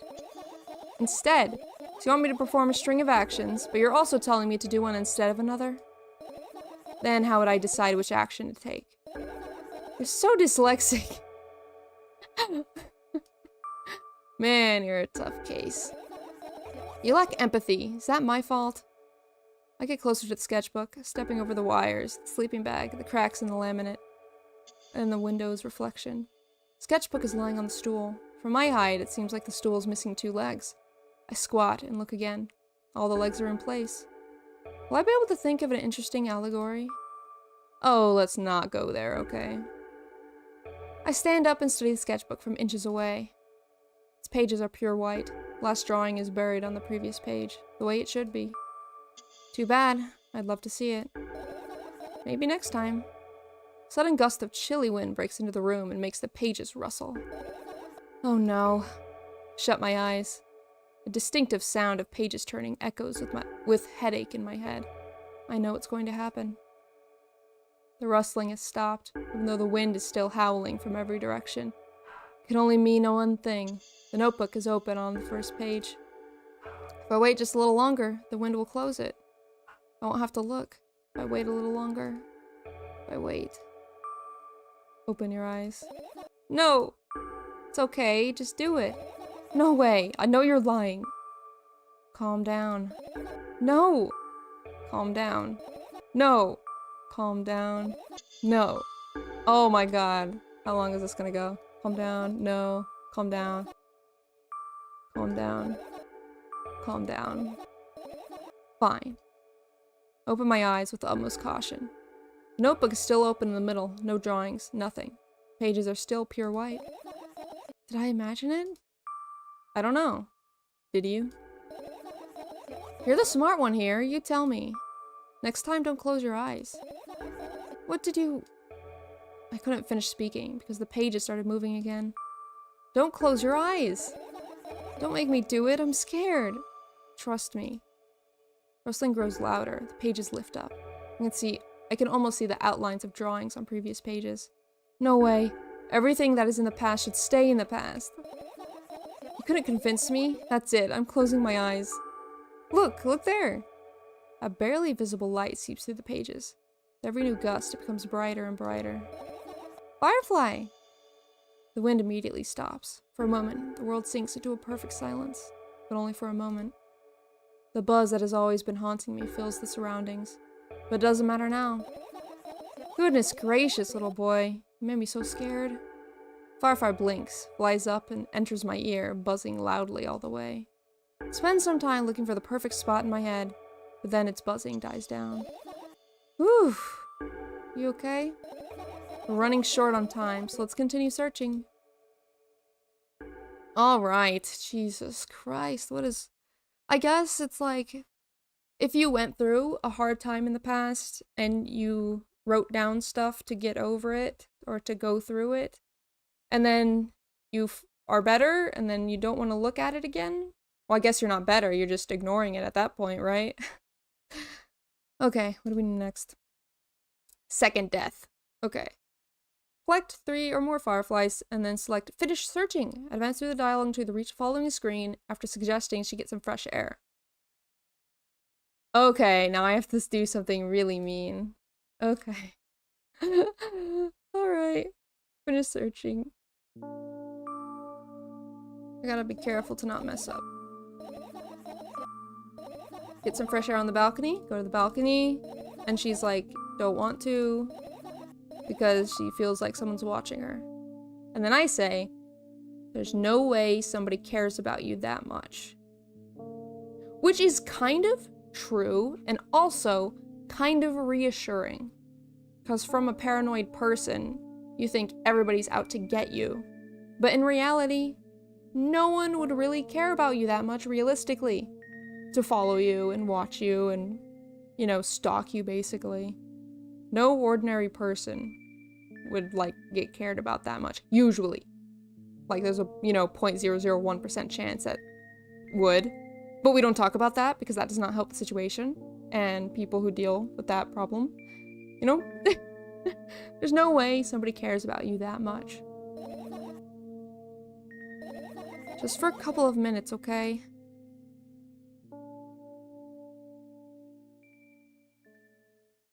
I guess I saw that line and thought it was negative immediately, but it could be positive. What the frick is going on out here? My apartment building looks like a bottomless cooking pot. Instead of soot, it has hundreds of concrete and metal boxes on its walls. There are lights on the windows. There are muffled voices coming from the inside. Howling wind spirals up and splits into 100 of independent streams. Seems like it wants to be heard by every person living here. Must feel so lonely, living in endless silence. Your apartment building is pretty weird, isn't it? I could see the horizon from my window before. The building grew for miles in both directions. Because at some point it circled around and closed on itself. Nothing unusual about that. There's something very unusual about that. How do you feel? I definitely feel. Sometimes that's more than enough. Still, you're anxious, aren't you? Of course. Moreover, I'm completely terrified. Is that obvious? You're looking in every direction, but not up. Ah, this... I've already told you, haven't I? About what? Ah, you know, small stuff. Can small stuff make you terrified? It's hard to explain. I climb up the metal railing and let my legs hang down. I sneak short glances at the abyss from time to time. It replies with angry, cold breath. It's how we interact, like old friends. Sometimes I feel like the whole world pretends to be crazy. As if it's trying to make me believe in something that doesn't exist. It's weird, isn't it? Yes, but at the same time, it makes me feel a little bit happy. Everything around me was created for my sake, to deceive, trick, confuse me. If that's true, I guess I'm not so crazy myself after all. You believing in this is the definition of craziness. That's so true, though. No freaking normal person. No, like, level-headed, minded person would believe in that. But, like, I feel when you start to believe in that stuff, it is the steepest slippery slope imaginable. Like, when you go down, and you go down hard. And it's near impossible to get back up again without some type of assistance. It's like freaking, you're in a pit, right? And it's covered in oil, right? And you try to climb your way up, and you just keep slipping and falling. And every time you slip and fall, the hole gets deeper. It's freaking nuts. That's like, you know? You're probably right. Another gust of wind blasts against the pot's walls, smashing the glass to dust and blowing away the concrete crust.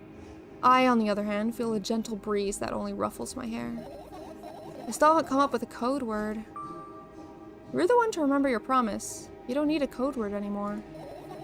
I don't like when this happens. I want to remember certain things only when I want to. Nonetheless, you've made that promise. You dude, I don't even remember what the promise was. And I'll keep it. You need to keep in mind that from this moment on, every word will bring me pain. I bend down and imagine falling into the abyss. Exactly 2 minutes before I meet my end.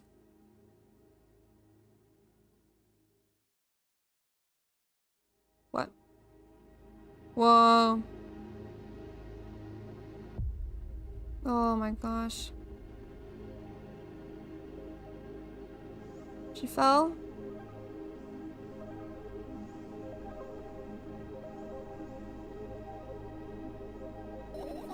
I had a friend online. My best friend. Even though the combination of letters he used instead of his name wasn't that cool. Well, the combination of pixels he had instead of his photo was also boring and unattractive. This is so strange and wrong, breaking the rules of being online. Why was he doing that? Maybe his code was a few lines short? I don't get quite what you mean. I could tell you about those rules. Can't find them anywhere, but I'm smart, so I figured them out myself. Oh my god. You figure out your own rules about how you think the world works without consulting anyone else, and then you freaking stick your feet in the sand and just don't move no matter what. Because you think everyone's out to get you, so you can't trust anyone else to figure out, you know? Although, not sure if I should divulge them.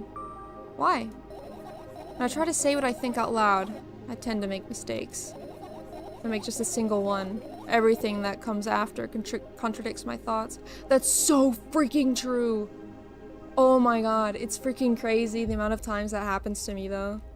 Like, I have an opinion, right? And then I say things. I say it, right? I say my opinion, but then I say a word wrong. And it just tumbles until I start saying, like, blatant lies. For no reason. Like, why? Why does that happen? Like, I want to tell the truth, but my mouth just doesn't do it for some reason when I make that mistake. It's so weird. It's so freaking odd. Like, I convinced myself that that's what I thought originally, you know?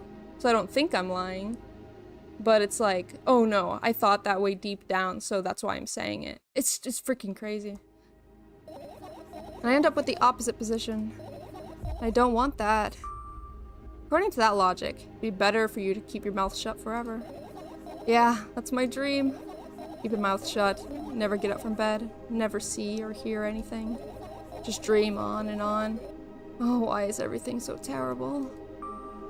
Don't get distracted. So, what was that about your friend? My friend? Yes. He was brazen enough to... Come on, gather your thoughts. Somehow made me believe that he was real. He kept describing someone else's life to me in detail, as if it was him. He expected me to do the same. And then I told him everything about myself, without hiding a single thing. I grip my teeth. The wind whips my face without mercy. It slices my skin into uneven stripes as if it's a piece of thin cloth. He knew more about me than anyone else in the world. You know what he did? Yes. Sending an army of bots to harass me was probably fun. What's most important, it was a win-win situation. They spawn here and there, simple bits of code that are effortless to run. No wonder the algorithm assigns that pattern more often than the others from the list. Text and video generators get to work at the same time. My name surfaces on the web more and more. It's unbearable. Unbearable. Around every corner, every balcony, ceiling, attic, wall, I always feel many pairs of watchful eyes directed at me. And now they watch me, from the screens too. But I'll put an end to it. I've decided a long time ago. Though, maybe I only decided that only. My body finally crashes into the ground, smashing into millions of tiny pieces, like porcelain. It's my second death for today already. I'm cold. Let's go back inside. She has died twice now. I don't understand how it works. Maybe it's all mental. It's all in her head, maybe. I returned to my room. Thankfully, hasn't changed one bit during the minutes I was outside. Without a second thought, I go toward my laptop and yank the power cable from the outlet. That's it. That's it. That's it. What are you going to do? What's with this silly question? I'm going to sleep, of course. Hoping that tomorrow will only come after a year or a decade. Imagining myself to be outside my mortal shell. At the same time, still being me. Ridiculous. Like milk outside a bag of milk. And yet... you don't have to talk out loud for me to understand that you're worried about me. I know that already. I also know that our time is running short. You won't take another pill? Of course not. In fact, I won't take it tomorrow either. The day after tomorrow. And never ever. That's a goodbye then? No. I have one more small favor to ask. Well, we've already been through this, but let me see what the next part is. Let's see. Okay. If you go onto the balcony after completing the sequence of Please Forget It without activating first death. Ah, okay. Note for the playthrough. Let's see. Okay. Oh. Oh, okay. Okay, so we've already gotten through all this. Okay. Okay. What? So I already did it as much as I could? Yeah, I guess that's... And then we get the ending that we already got. Right? Oh my gosh. Sorry if you can hear that. It's so freaking loud. My brother likes to play the guitar extremely loud. So, if it breaks the atmosphere, that'll be real sad, but, let's see. Proceed along the sections in order to continue the playthrough portion. Okay. Commonly referred to as the shop ending. It's the default ending of the game. It mirrors the plot to the original Milk Inside a Bag of Milk. Girl dreams that she is helping a young boy named Tresca buy a bag of milk from a store as it closes for the night. It's mind-boggling how other people experience the world. I know. It's amazing. I absolutely love it. That every single individual person experiences the world completely differently. I genuinely believe that no one experiences the world in the exact same way. Not a single person. You know? And a lot of people don't really get that. Because I genuinely believe it's true, you know? And a lot of empathy is understanding that other people do not experience the same thing as you. You know? And people are different. And that's okay. You know? It's nuts. But that's why I love psychology. I love going into it. Finding out why. You know? It's freaking great. Okay. Drop a save at the point and click so you can avoid having to play the introduction over and over. Choose the ... option. Okay. Okay, and then we get the same ending. So we're gonna restart. Go back. I'm gonna have to... because it won't let me just end it, so I'm gonna press X, go back into it. And... we'll get the other endings. So give me a couple seconds. Yeah, on like perception is my it's so freaking good. I took a whole class about it, you know? About perception and sensation. And literally there was like 2 months just dedicated to how vision works and how people experience vision. It's freaking crazy. All right, and then we're back. All right. I find it so different because I don't ever ask personal questions to people because I fear of making them uncomfortable. But I never get to engage in deep personal conversation. Oh, that's sad. Like, I get it because you don't want to make people uncomfortable, but honestly, I probably ask way too many personal questions. I haven't seen this before. Hold on. This is just like when you open the game.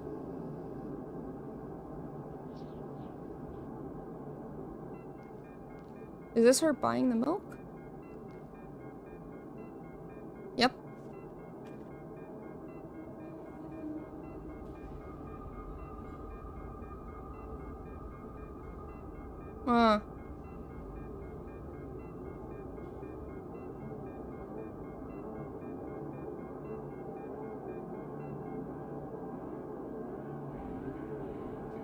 What?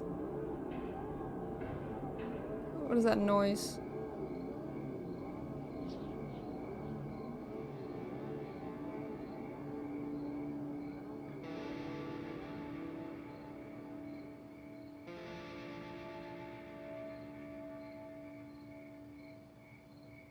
She's probably just talking to herself, right?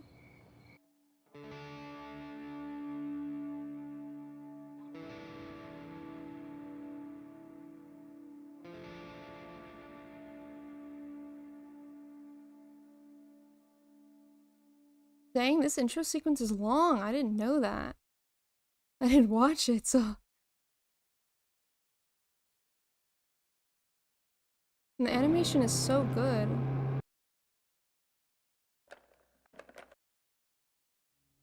Wow. Oh, because that's what happened.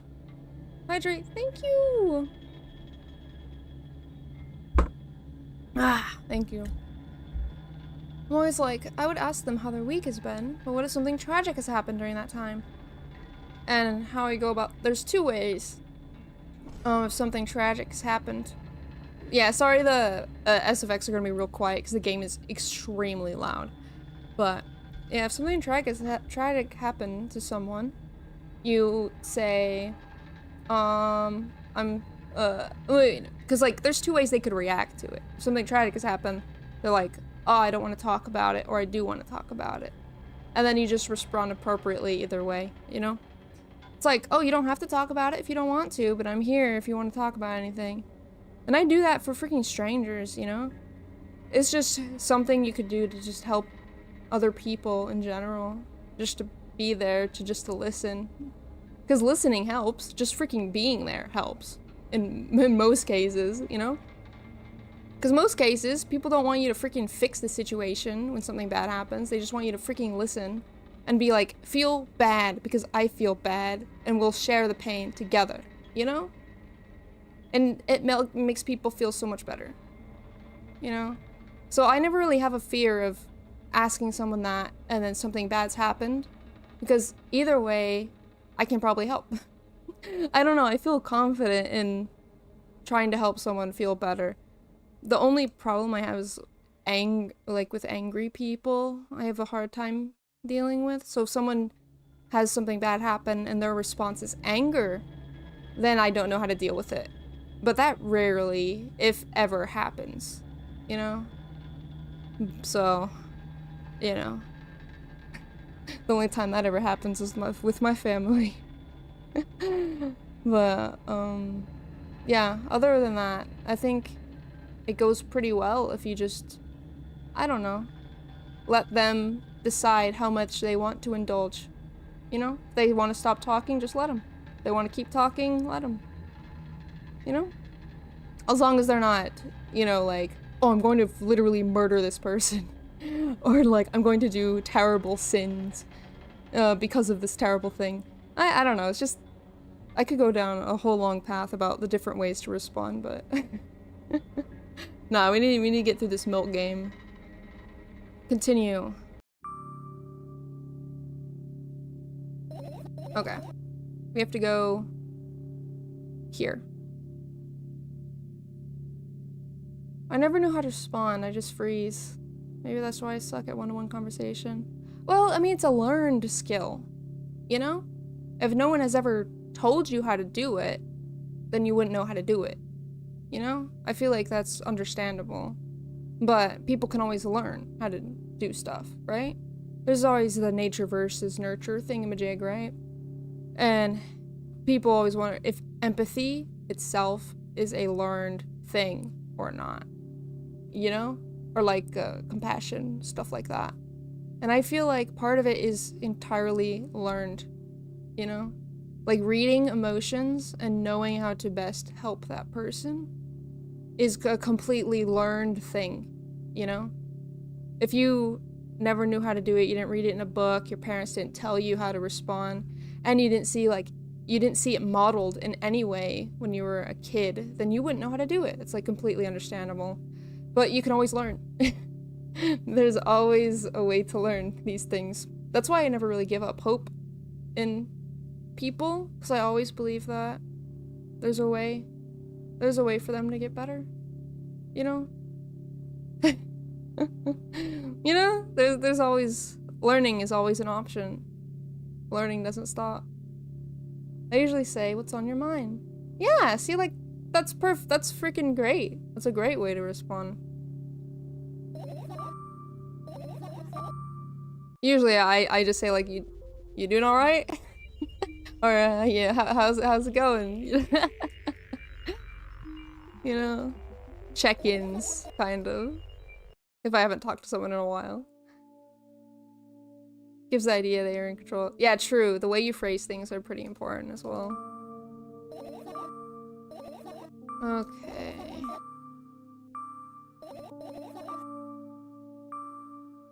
Okay. I'm almost there. Okay, now I press the dots. I'm pretty sure. But let me save, just in case. Save. Okay, and then where's my guide? Where's my freaking guide? I just had it. Where's my guide? Guide. I'm gonna 100%. I'm going to. Alright. Okay. We are here. Okay. Let's see. 2 requirements for this ending. Do not trigger first death. Collect the phone, which is between the fan and radio. Okay. Phone, pill bottles, dosage notes, notebook, then finish searching. Okay. Cool. Dots. Let's run the room. Too many places. Yeah, we...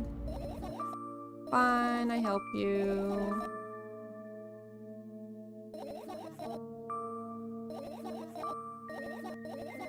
Okay. Come on. Come on.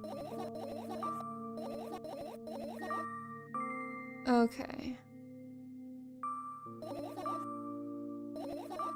Wowee! And then fireflies again. Yippee! Sorry, I freaking go on a lot today about freaking emotions. So I want to say, like, I don't freaking know anything. I just say my experience of stuff. Alright? Everything I say could be completely wrong. I am not a professional. Okay, sketchbook. Yeah, okay. I'll do the phone first, since we haven't done that one before, and then we'll just do pill bottle dosage notes. And... yeah. Okay. Okay, okay. That's it? Okay. Phone. I didn't even see the phone. It's so freaking tiny. Do you see that? It's so small. What's this? You don't even know what your phone is, bro? What? What? What? I just collected it. Okay. But it isn't so. I'm not. I just because I have a degree, I wouldn't say I'm a professional. I don't have a license, so I would say I'm not a professional. You know? I hate when people say, I have a bachelor's degree, so I know everything. It's like the most annoying thing. Like, bachelor's, I feel, is basically, it's almost nothing. Master's is where you get to the nitty gritty of stuff, you know? But maybe I'm just making bachelor's out to seem nothing just because I have one. But I have you in miniature mode. It's just mini vampy. Okay, so we have the phone, so let's do pill bottles, dosage notes, notebook. Pill bottles, which we've already done. Okay, and then dosage notes. Wonder how old this character is. I think they're an adult, probably a young adult. And then dosage notes, pill bottles, and sketchbook. Sketchbook, right? Yes. Notebook. Oh, whatever. And then we'll go through this. Wow. I don't feel this at all about, like, writing stuff down and not wanting to look at it. It's so weird to hear the...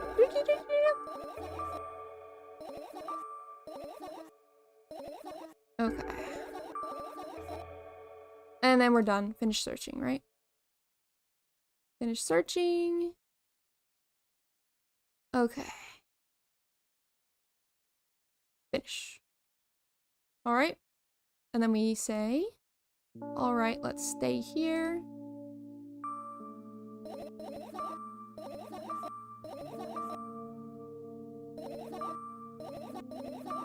Alright. Okay, and then we do ... Yeah. Okay.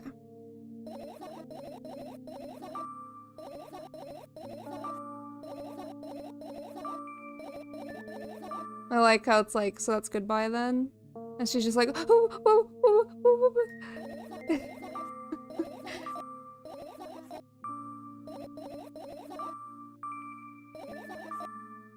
No, you! Aw.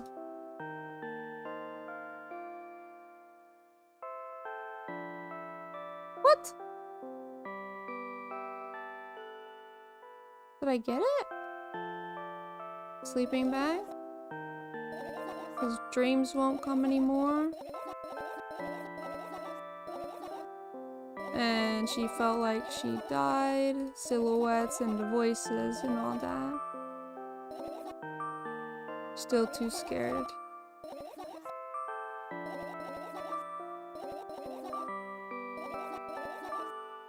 And tell the bedtime story. I do hate people bragging. No, don't worry about delay. It's fine. Remember this conference we had in uni where a guy started, I have accomplished this because I'm a genius. That is the worst thing. That's so bad. That's bad and also annoying.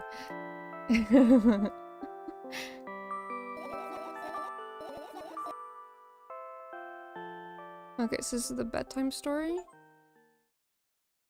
Are we friends? So that's what friendship is like. Hello, thank you for choosing our pizzeria. What's that? Is that a scream? You know, this place is so empty though. I don't feel particularly good or bad because of it. I'm all alone, but at the same time, feels like I'm not. There's a lot of thoughts in my head. They always keep me entertained. I can create a whole world with them. I'm sure I'll be able to fill the void around me if I try hard enough. Although, no matter how much I think, my surroundings don't change. Yes, things happen in my head. They never left its premises. It's not like I tried to suppress them. Maybe they were afraid to come out? What is happening? This is such a different style. What kind of pizza would you like to order? Anyway, there's so much space in my head that could be put to good use. Was she calling a pizza place and then venting? Because she thinks they're all bots? So every thought would make a senseless and merciless circle in my head, destined to go back to where it started. There should be an end somewhere. I can't wander around forever. What do you think? I know it sounds scary, but it's not scarier than constantly existing among the void. This place is safe, and nothing bad will happen here. Nothing good will happen here either, though.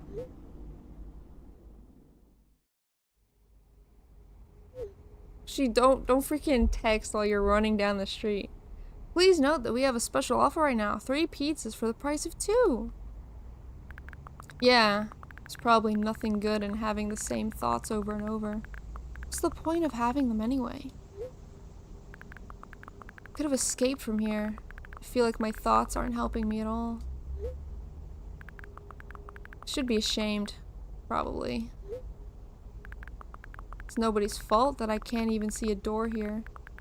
I would have had it easier with one. What? I tried to find it. It turned out to be a waste of time. No matter where I look, it's not looking good. Pun not intended. And that strips the last bit of hope for salvation. Where is she freaking posting this or sending? We also have a discount program for new customers. You can learn about it on our Your Account page. Don't you think that me being here is also a waste of time? What's the point in that? I can just keep on thinking, and even then, my thoughts are as meaningless and empty as everything else. Does it mean that I'm not filling the void, but am a part of it? Then why should I feel anything? Why should I know that I exist? Although, I'm not even sure about that. This place is always neither warm nor cold. It's neutral. But at the same time, I think about warmth. I feel warm. Maybe this world corresponds to my thoughts? Oh my god, I have so much to say about that. It's partially true. You can change your reality just based on your thoughts, but that doesn't mean it's objectively true. It's a philosophy thing though, rather than a psychological thing. of what capital T truth is and stuff like that, whether things are objective, subjective. I'm not gonna freaking talk about it because I freaking hate philosophy. Even though I'm a freaking minor in. Anyway, it's true. You can do anything with the power of your mind, but it's not gonna be true, real, true, you know? Like the freaking, you could just think warm thoughts and you'll be warm. And like all the monk stuff, monks are freaking, they got willpower, you know? I wouldn't want to admit that I'm completely empty. I'm not the reason everything had disappeared, right? Can I just adapt and get used to having nothing around me, since I can't do anything about it?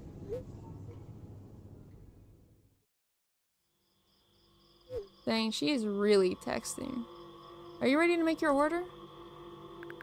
Yes, that's right. I shouldn't care. It's empty here. It makes me feel neither good nor bad. I'm all alone. But at the same time, it feels like I'm not. There are a lot of thoughts in my head. They always keep me entertained. I can create a whole world with them. This place is safe, and nothing bad will happen here. Nothing good will happen here. Happen either, though. Me being here is a waste of time. I don't feel the void. I'm a part of it. It strips me for the last bit of hope for salvation. I shouldn't care. It's empty here, and it makes me feel neither good nor bad. Oh god, is she gonna go on a loop? It's nobody's fault that I can't even see a door here. What's the point in having one? I feel like nobody is helping me. They should feel ashamed. I wouldn't want to admit it, but I'm all alone here. Can't do anything about it. Dude. Oh my god, she's just texting the pizza number. Oh my god. Oh my god. It's things like this, I'm like, I really hope this is not based on real events from this person, the dev's life. Oh, that's so sad. Please note that we have a special offer right now, 4 pizzas for the price of 2. I don't care that this place is empty. You hear? I feel neither good nor bad. I guess this is like the equivalent of texting yourself, or texting a blocked number, knowing it's blocked. I'm all alone. My head is full of thoughts. They eclipse the world around me. The space is pretty cramped, but at least it's safe. Even though I'll never feel good here. Does that mean existing is a waste of time? I need to decide. My thoughts will help me. They'll lead me to the exit, and I'll be able to feel proud of myself. I'll be able to save myself. At the same time, I don't really care anymore. This place is empty, but it makes me feel neither good nor bad. I'm alone. My head is full of thoughts. The whole world, one might say. If I try hard enough, I'll be able to fill all the void around me. Still, no matter how much I keep thinking, my surroundings don't change. Yes, something happened outside of my head, but what was it? There's not enough space for my thoughts. Also, why is she on a train track? What? It's already filled with something else. Even if there's nothing around me, I'm still here. My head is full of thoughts. If I try hard enough. So the world isn't empty after all. I can't see anything. Or I can't see anything. What?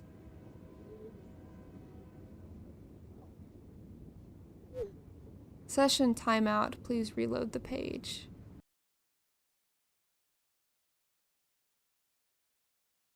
Well, that was quite a dream, wasn't it?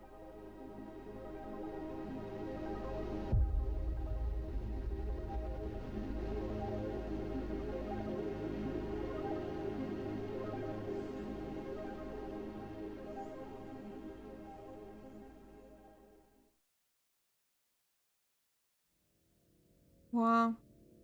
That's the cell phone ending. Well, this makes me feel so much type of way. Oh my gosh. This is crazy.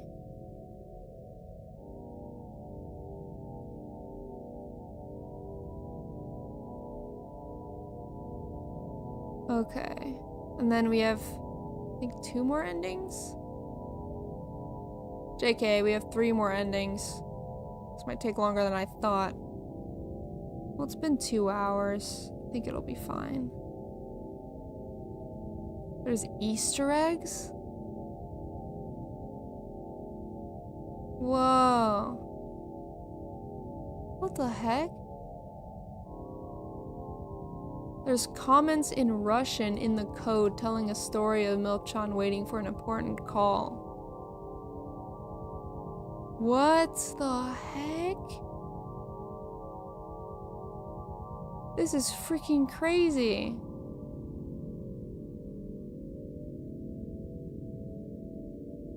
I really wonder what this game is really about. Like, what's the core message that the author wanted to get across? Right? Okay. Now we're gonna do the everything is fine ending. Okay. Okay. Nope. We could just continue from the same spot. Alright. Do not trigger first death cutscene. Do not collect the phone. Collect all 5 fireflies. Okay. Here you will need to simply get all the fireflies. The decisions within the laptop and backpack do not matter. Okay, cool. 1, 2, 3, 4, 5. Alright. Nope. Now we're just gonna get all these.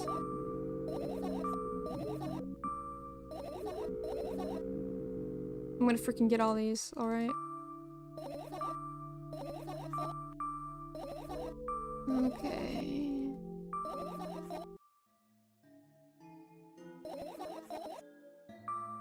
Oh, did I accidentally click on the thing? I accidentally clicked on the flowers. Or plants, the dead plants. Okay, and then computer, sketchbook, backpack. Computer.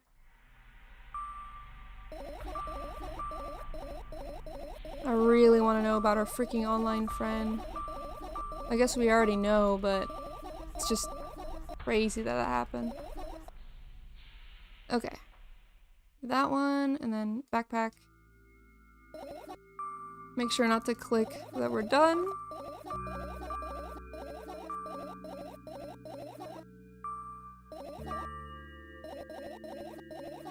Okay.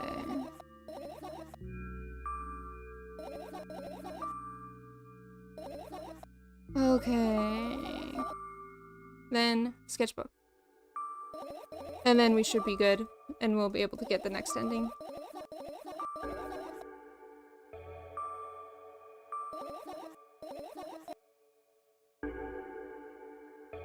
Okay. Come on, I wish there was a freaking skip button, but it's fine. It's not painfully long, so.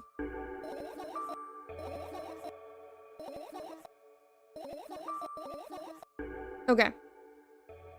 We should be good. Got 1, 2, 3, 4, 5. 1, 2, 3, 4, 5.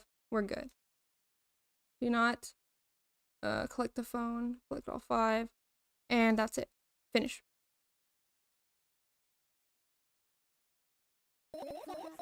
You found all the fireflies. Amazing. I guess. I managed to gather my thoughts. Something still worries me. Oh, we already did this. When is it gonna change?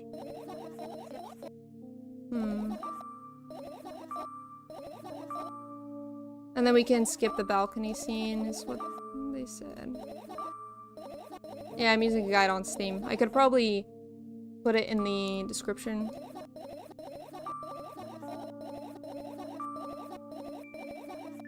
Okay, and then the favor. So I guess it's the dream that's the ending every time. Okay.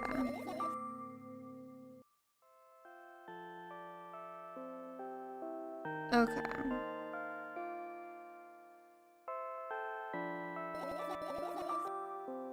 And let's tell a bedtime story.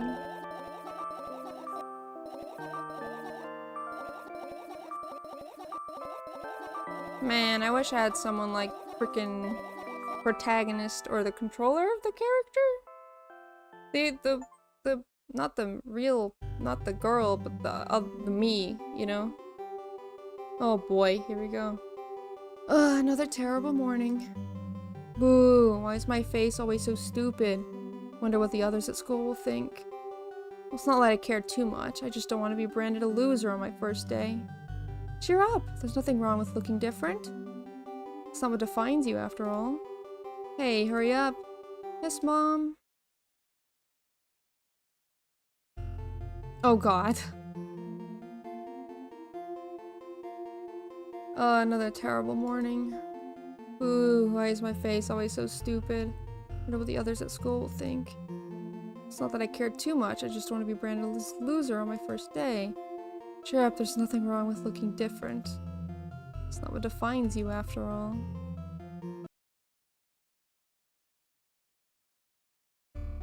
Oh, I hate that. I think I hate that the most. I hate any neck trauma. I freaking hate it. Another terrible morning. Boo, why is my face always so stupid? I wonder what the others at the school will think. It's not that I care too much, I just want to be branded as a loser on my first day. Cheer up, there's nothing wrong with looking different. It's not what defines you, after all. Hey, hurry up. Don't be scary, please. Oh god, I hate it. I hate it. Another terrible morning. Ooh, why is my face always so stupid? I wonder what the others at school will think. Well, it's not that I care too much, I just want to be branded a loser on my first day. Cheer up, there's nothing wrong with looking different. It's not what defines you, after all. Hey, hurry up!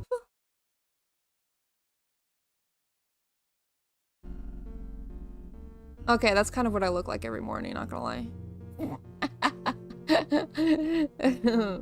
Another terrible morning. Boo, why is my face so stupid? It's all I care too much. It's sort of bread as a loser first day. Cheer up, there's nothing wrong with looking different. It's not what defines you.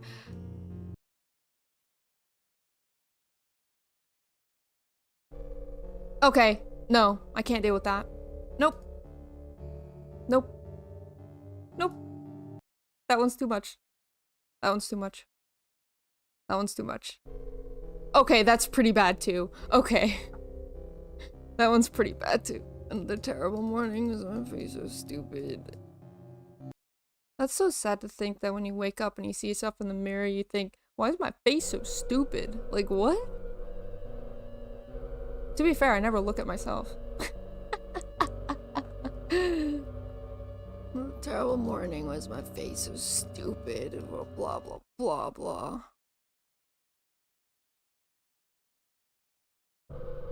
Oh, that one sucks too. I hate the music getting worse and worse as we freaking continue this. What is the symbolism for this? Okay, we're back to normal music? Good morning! I feel wonderful today. Can't wait for my first day at school. Oh, is it because she has no face so it can't look stupid? Hey, hurry up. Yes, Mom.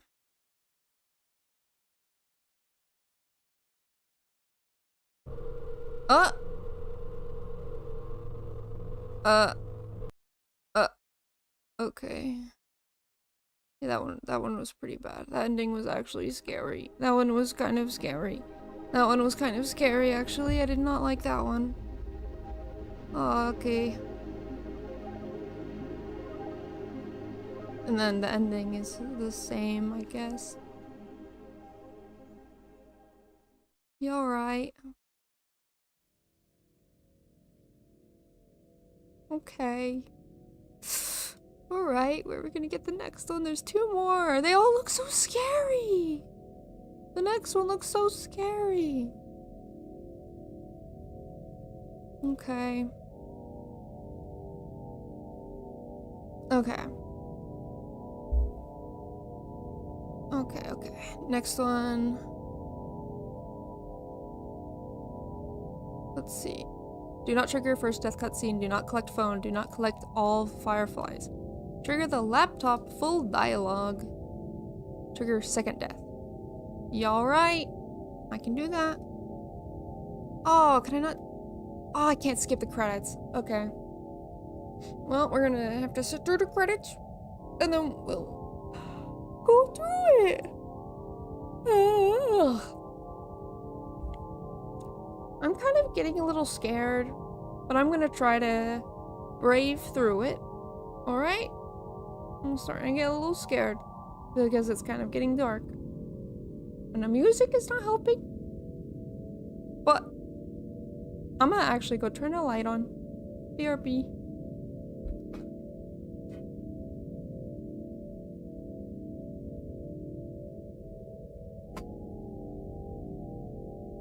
Alright, we're so back.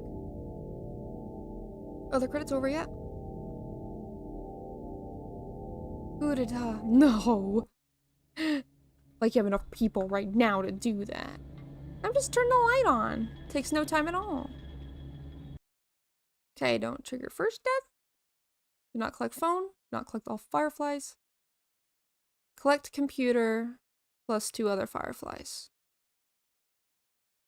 Computer.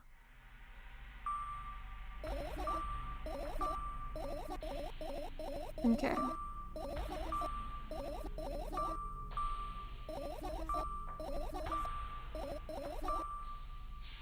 Okay.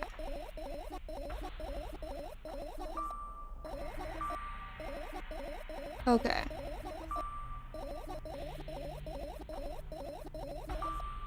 Okay.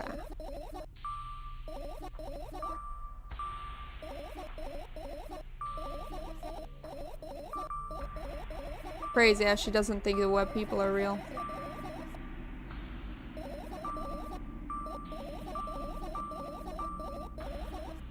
Alright, computer done. Now, 2 other fireflies.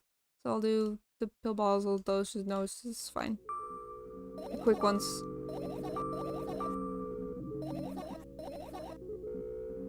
And this.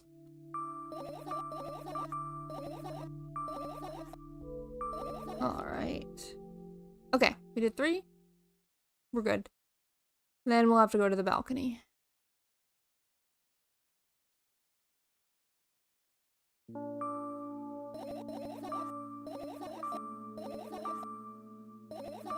Gotta be so careful about not accidentally choosing something. Okay.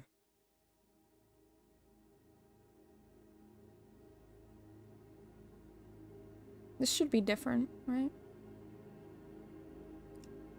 It's like a bottomless cooking pot. Yeah?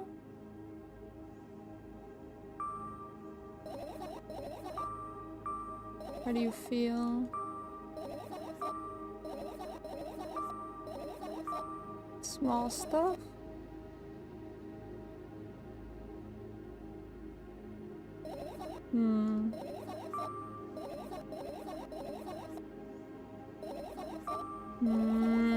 This game makes me feel so much. So I remember feeling exactly like way back. Well, not way back, but back. You know? Alright, this should be a new ending. Right? Well, I guess the ending is the dream sequence, right? So this is just the second death.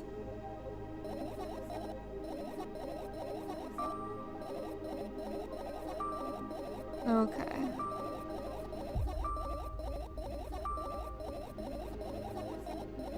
Alright. My finger from zooming all this. Okay. Now we're inside. And then we sleep, and then dream happens. And then we get ending. It's probably the most freaking real stream I've ever done. so much real talk. It's freaking crazy.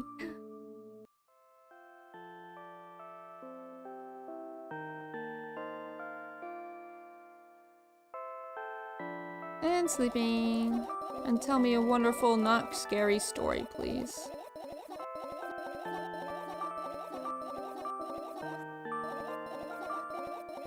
Alright.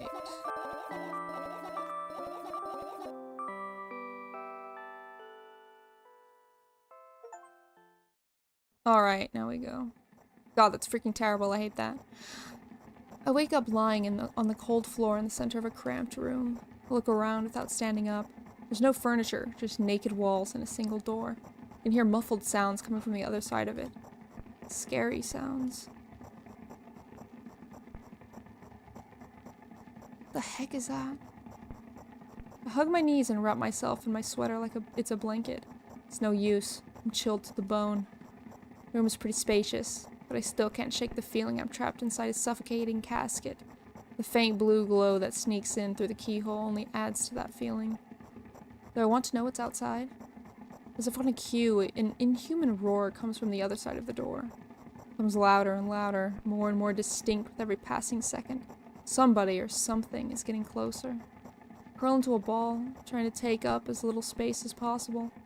Maybe it can become invisible, become smaller in some miraculous way. In the meantime, the howl becomes unbearably loud, only for a moment. Then it sheepishly backs off until I can't hear it anymore. I finally decide to stand up. After I do that, I hear another strange sound. It's coming from right above me now. The ceiling moves upwards, squeaking. Small debris is falling on my head. I squint a little, then raise my hand, trying to touch the ceiling, but it suddenly starts to rise quicker and instantly disappears into the darkness. I'm not a casket anymore. Well, it wasn't exactly a casket now. It wasn't exactly a casket now. That has to be a typo. It was a well in the form of a casket. The room becomes darker and colder. I'll have to do something at some point.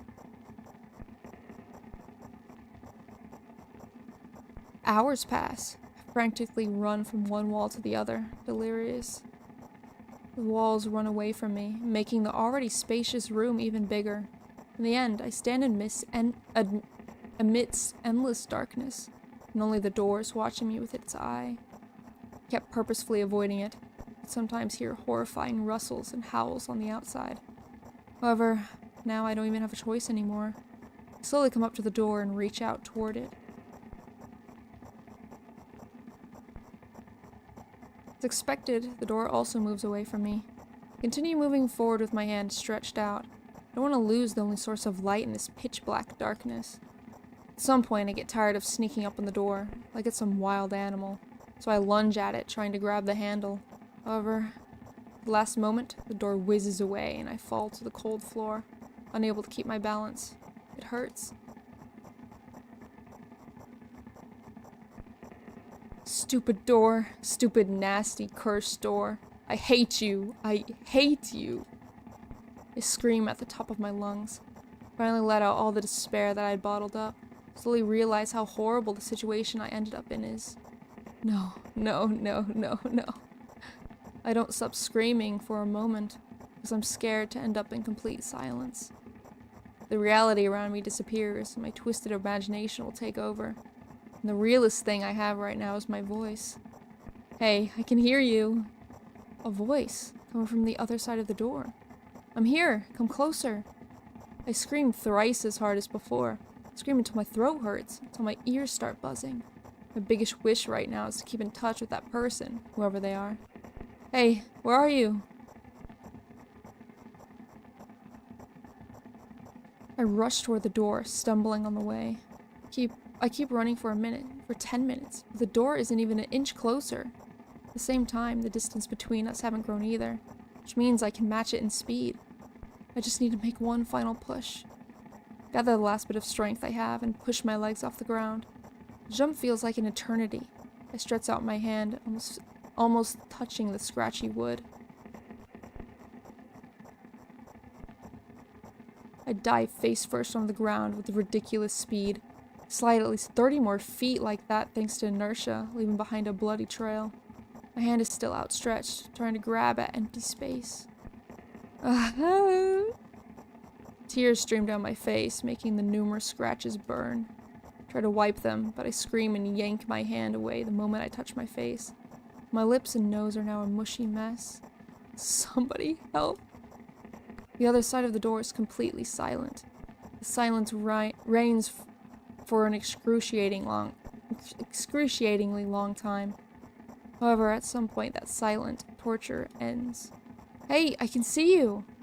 I try to oh, gosh, I can't speak now. I try to reply, but stifled whimpers come out of my throat instead of words. Are you hurt? Yes, yes! I stand up from my knees, despite continuing to cry, take a couple of deep breaths, and start running again. Thank you for the hydration and posture check. Yeah, I need it after talking so much. I keep running for hours. I feel like the door is closer to me by an inch or two now. I almost let myself stop for a rest at that thought. I can't rest. I'll catch up to it sooner or later. The voice from the other side of the door keeps asking me how I feel. I let out a heavy, ragged breath in reply. I'll fall from exhaustion if I utter even a single word. Still, I'm thankful to them and don't want them to become silent. After another hour passes, I barely scratch the handle with my nails. I'm almost there. I'm so scared. Why aren't you doing anything? Why are they doing this to me? Don't they understand how painful this is for me? Almost there. You're scaring me. Go away. Rage fills my brain. I ignore the pain in my bones and channel all my strength into one final jump. No! Go away! I firmly grasp the handle and open the door. Blinding light hits my eyes. I lose the ground beneath my feet and start falling.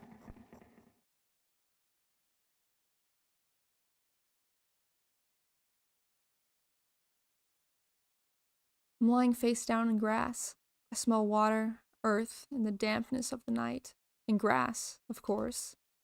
The wind tickles the back of my head, howls and jumps around restlessly. Lying down like this is unpleasant and rude when nature is so alive around me with sounds, and I'm pretty sure colors too. I stand up, full of anticipation. I see an endless field, a clear sky without a single star, and a pale moon somewhere very, very far away. I shake my head and try to focus my eyes on anything, but to no avail. My surroundings are just too vast. I feel dizzy. Bam! I'm lying in the thick, wet grass again. But this time I'm looking at the darkness of a night sky instead of just darkness. Is there any real difference though? The wind howls. It's clearly upset. What can I do about it? I hear an indiscernible echo coming from far away. A wolf? Or someone else? Does it even matter? I'm in the grass. Nobody can see me. Ooh, I don't know what ooh could be, but the echo draws closer and closer. At some point I realize that it's not a wolf. Oh god. I jump up and start turning my head in panic. Where's that sound coming from? I haven't said that out loud, but got an instant reply. Ooh. Hey, I can hear you. A voice runs across the field, mixing with the rustle of grass and the howls of the wind. It feels like you're about to get absorbed by them, but... Ooh. Hey, where are you? Ooh. I can't understand where I should run to, and if I should run at all. Somebody clearly wants me to find and help them. Maybe they're hurt? The grass tickles my heels while I drag my feet in the direction where I think the sound is coming from. It's just, there's not a single tree or stone around, only an endlessly wide field. I hear a resounding, painful scream. I shut my eyes and cover my ears. I suddenly feel scared. Screams turns into a cry. I carefully raise my head, still scared to death.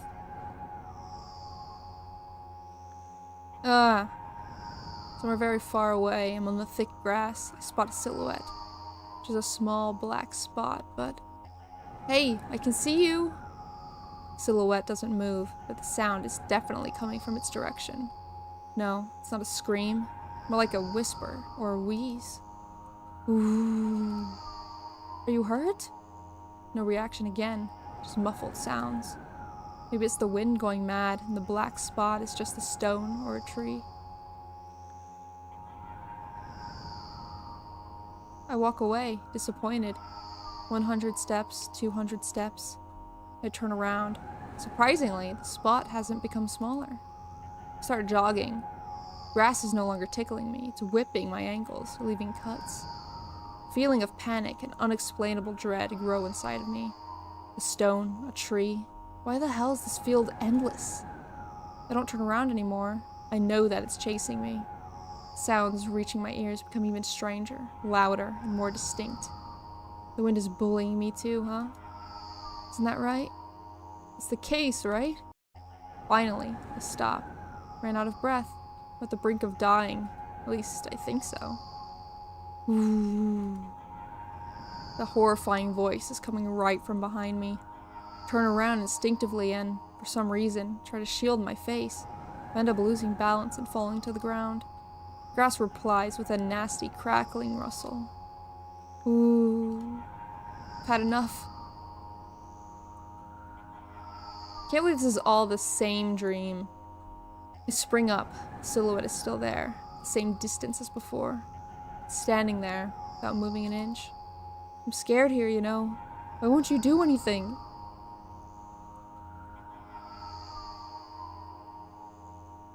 The silhouette trembles and then starts slowly gliding toward me, followed by new sounds, wheezes, moans. Fear shackles me. I can only stand and watch the approaching black spot. My lips are parched. I speak in a voice I don't recognize. You're scaring me. Go away.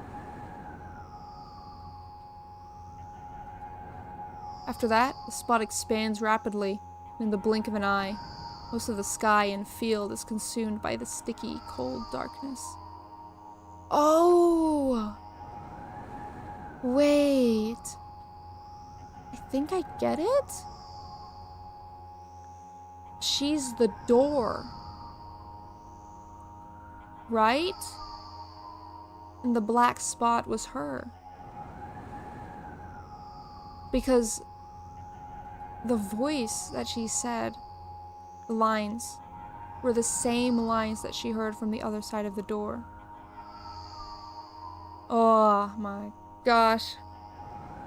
Okay. Whoa. Paralysis finally lets my body go and I immediately sprint away. Ooh. Okay, so that's all when she was yelling at the door, that's all the other person heard. I run so fast the grass turns into dark green mush under my feet. I slip up, fall, run again. Ooh. No, no, no, no, no. Ooh.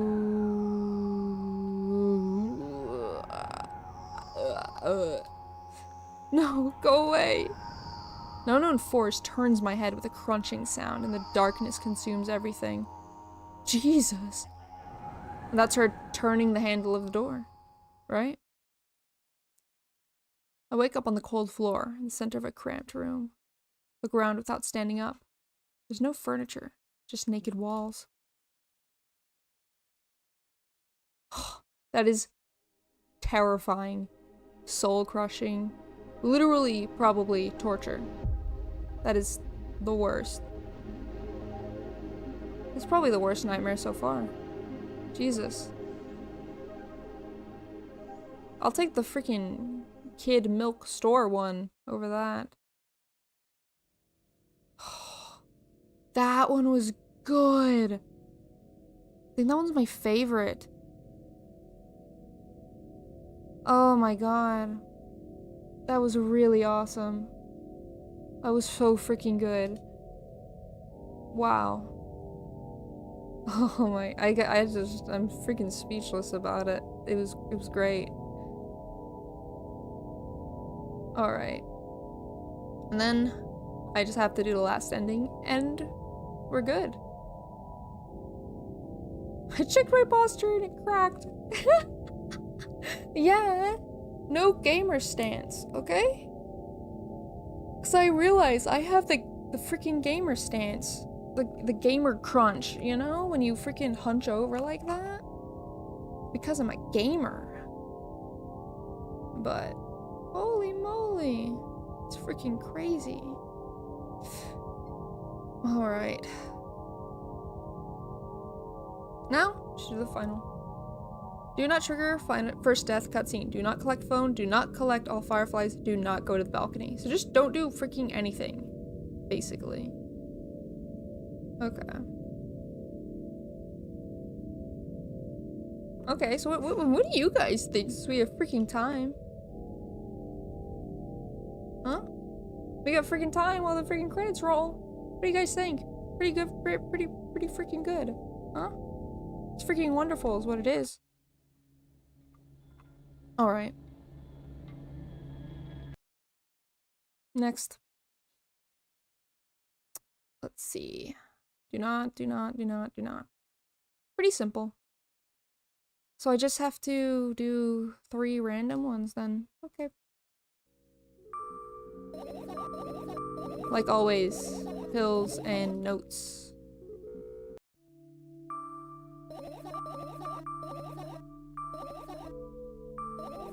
Alright. And then notebook, sure. I love how so many different soundtracks. I guess I picked one of the long ones. Gosh. Oh my gosh. I love how she's just like, fine. After like getting told 10 times about it.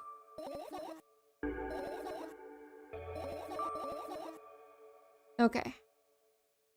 Now, finish.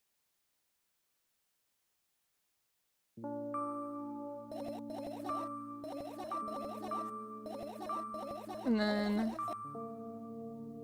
don't go to the balcony.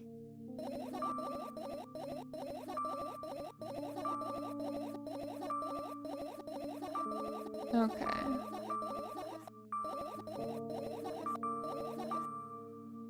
Alright. You know, this might like this is such a freaking good game, but it's so difficult to explain. You know? It's so difficult to explain. Try my best throughout this whole thing to explain my thoughts, but I still feel like my feelings aren't properly heard of how freaking deep I feel this. It's crazy. The whole thing of like having entertainment in your own head. Ugh. This is nuts. Great. Okay, last ending. I wake up and immediately almost lose consciousness from horror.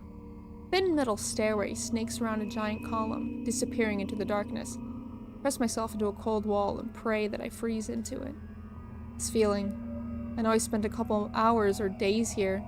I don't know how high the column is. I don't know whether I'm going up or down.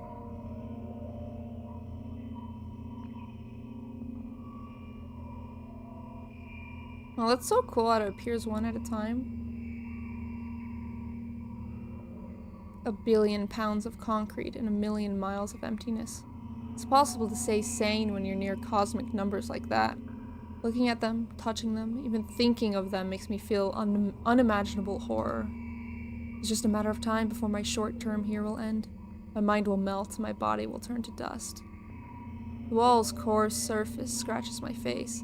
Steps under my feet hum from the wind, eager to escape the concrete's clutches and dive into the abyss along with me. But I'll stay here. I'll stay here without going anywhere. I won't even open my mouth. My every word will be swallowed up by the abyss. I won't take a single step. Why would I? To find out where the stairway abruptly ends? It's all meaningless.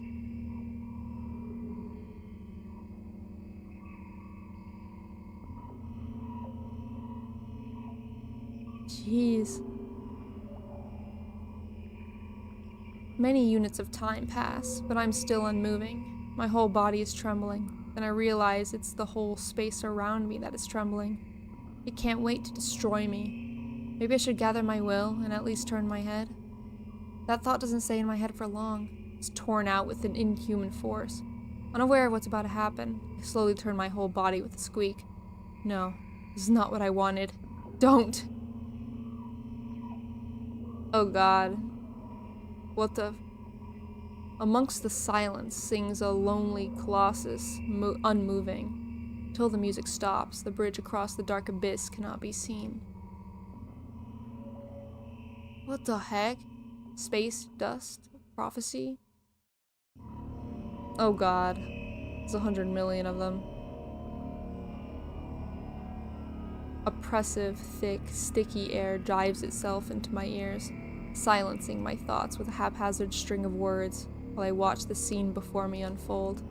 Hundreds of giant concrete structures, just like mine, spread in tidy rows endlessly in all directions. Stairways wrap around them like vines. There, at the end of this world, there's a person smiling. This world still exists, but all that makes it both exist and not. I try to erect a mind block, but to no avail. My brain is already at the mercy of the super creature. A moment passes. I realize my body doesn't belong to me either anymore. My legs start moving on their own. The only thing I can do is choose the direction. Up, down, or... The crowd notices blood on Wozek's hands.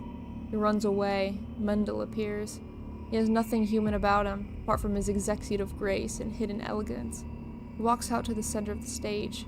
First act begins. Foreign thoughts become even more incoherent. There's less and less space for my own. Do you feel the connection to your body clearly, or does it still cause confusion and fear? If you've been living through that fear a lot recently, how did it manifest exactly? Answer honestly. Don't hide anything.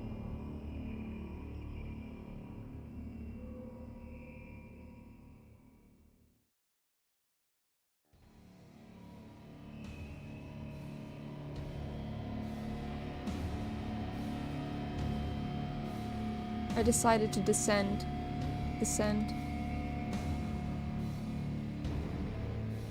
You can have a sneaking suspicion that something is wrong, because your path has changed. Maybe you started talking in a wrong way or made some sort of mistake. If so, start getting used to your new life. Try creating imagery that would instill the feeling that everything is as it should be, and, with time, it will create a new order inside you. I don't doubt that you're going through some hard times, but you have to make some sacrifices. Grow up. Only then you'll be able to obtain the meaning of life. Do you get it? Try that if you find it important. Every passing day is a precious gift. If you share a piece of that gift with the world even once, it'll seem like a speck of dust. Do you get it? No, I'm sorry. I won't get that then. Do you get it? You get it? Do you get it? Yes, even you get it. When you notice how people look at themselves in the mirror, when you look at your own reflection and realize that exists in reality, do you understand how exactly it exists?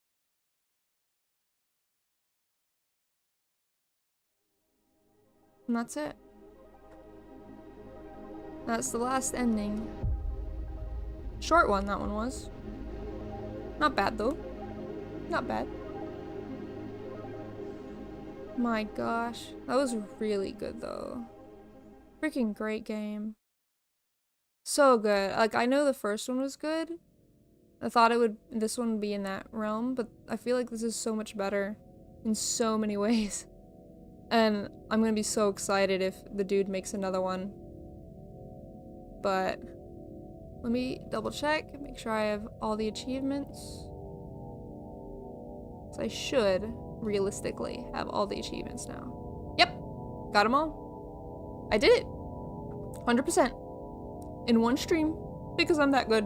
Also, I used a guide. But, freaking wonderful. I really hope this does not haunt my dreams tonight. I'll probably have to watch a movie or something to get it out of my head. Because it just hits I'm gonna start freaking singing this. I hate freaking darkness. I hate freaking darkness. I hate it. I hate it. But I'll be okay. I'll always be okay. Takes a couple days, but I'll be okay. But, I guess that'll be it. Thank you guys for coming with me on this journey of 100%ing this beautiful, amazing video game. I hope you liked it, because I did. Have a good day, have a good night, wherever you are, and I'll see you guys next time. Bye bye. Bye bye.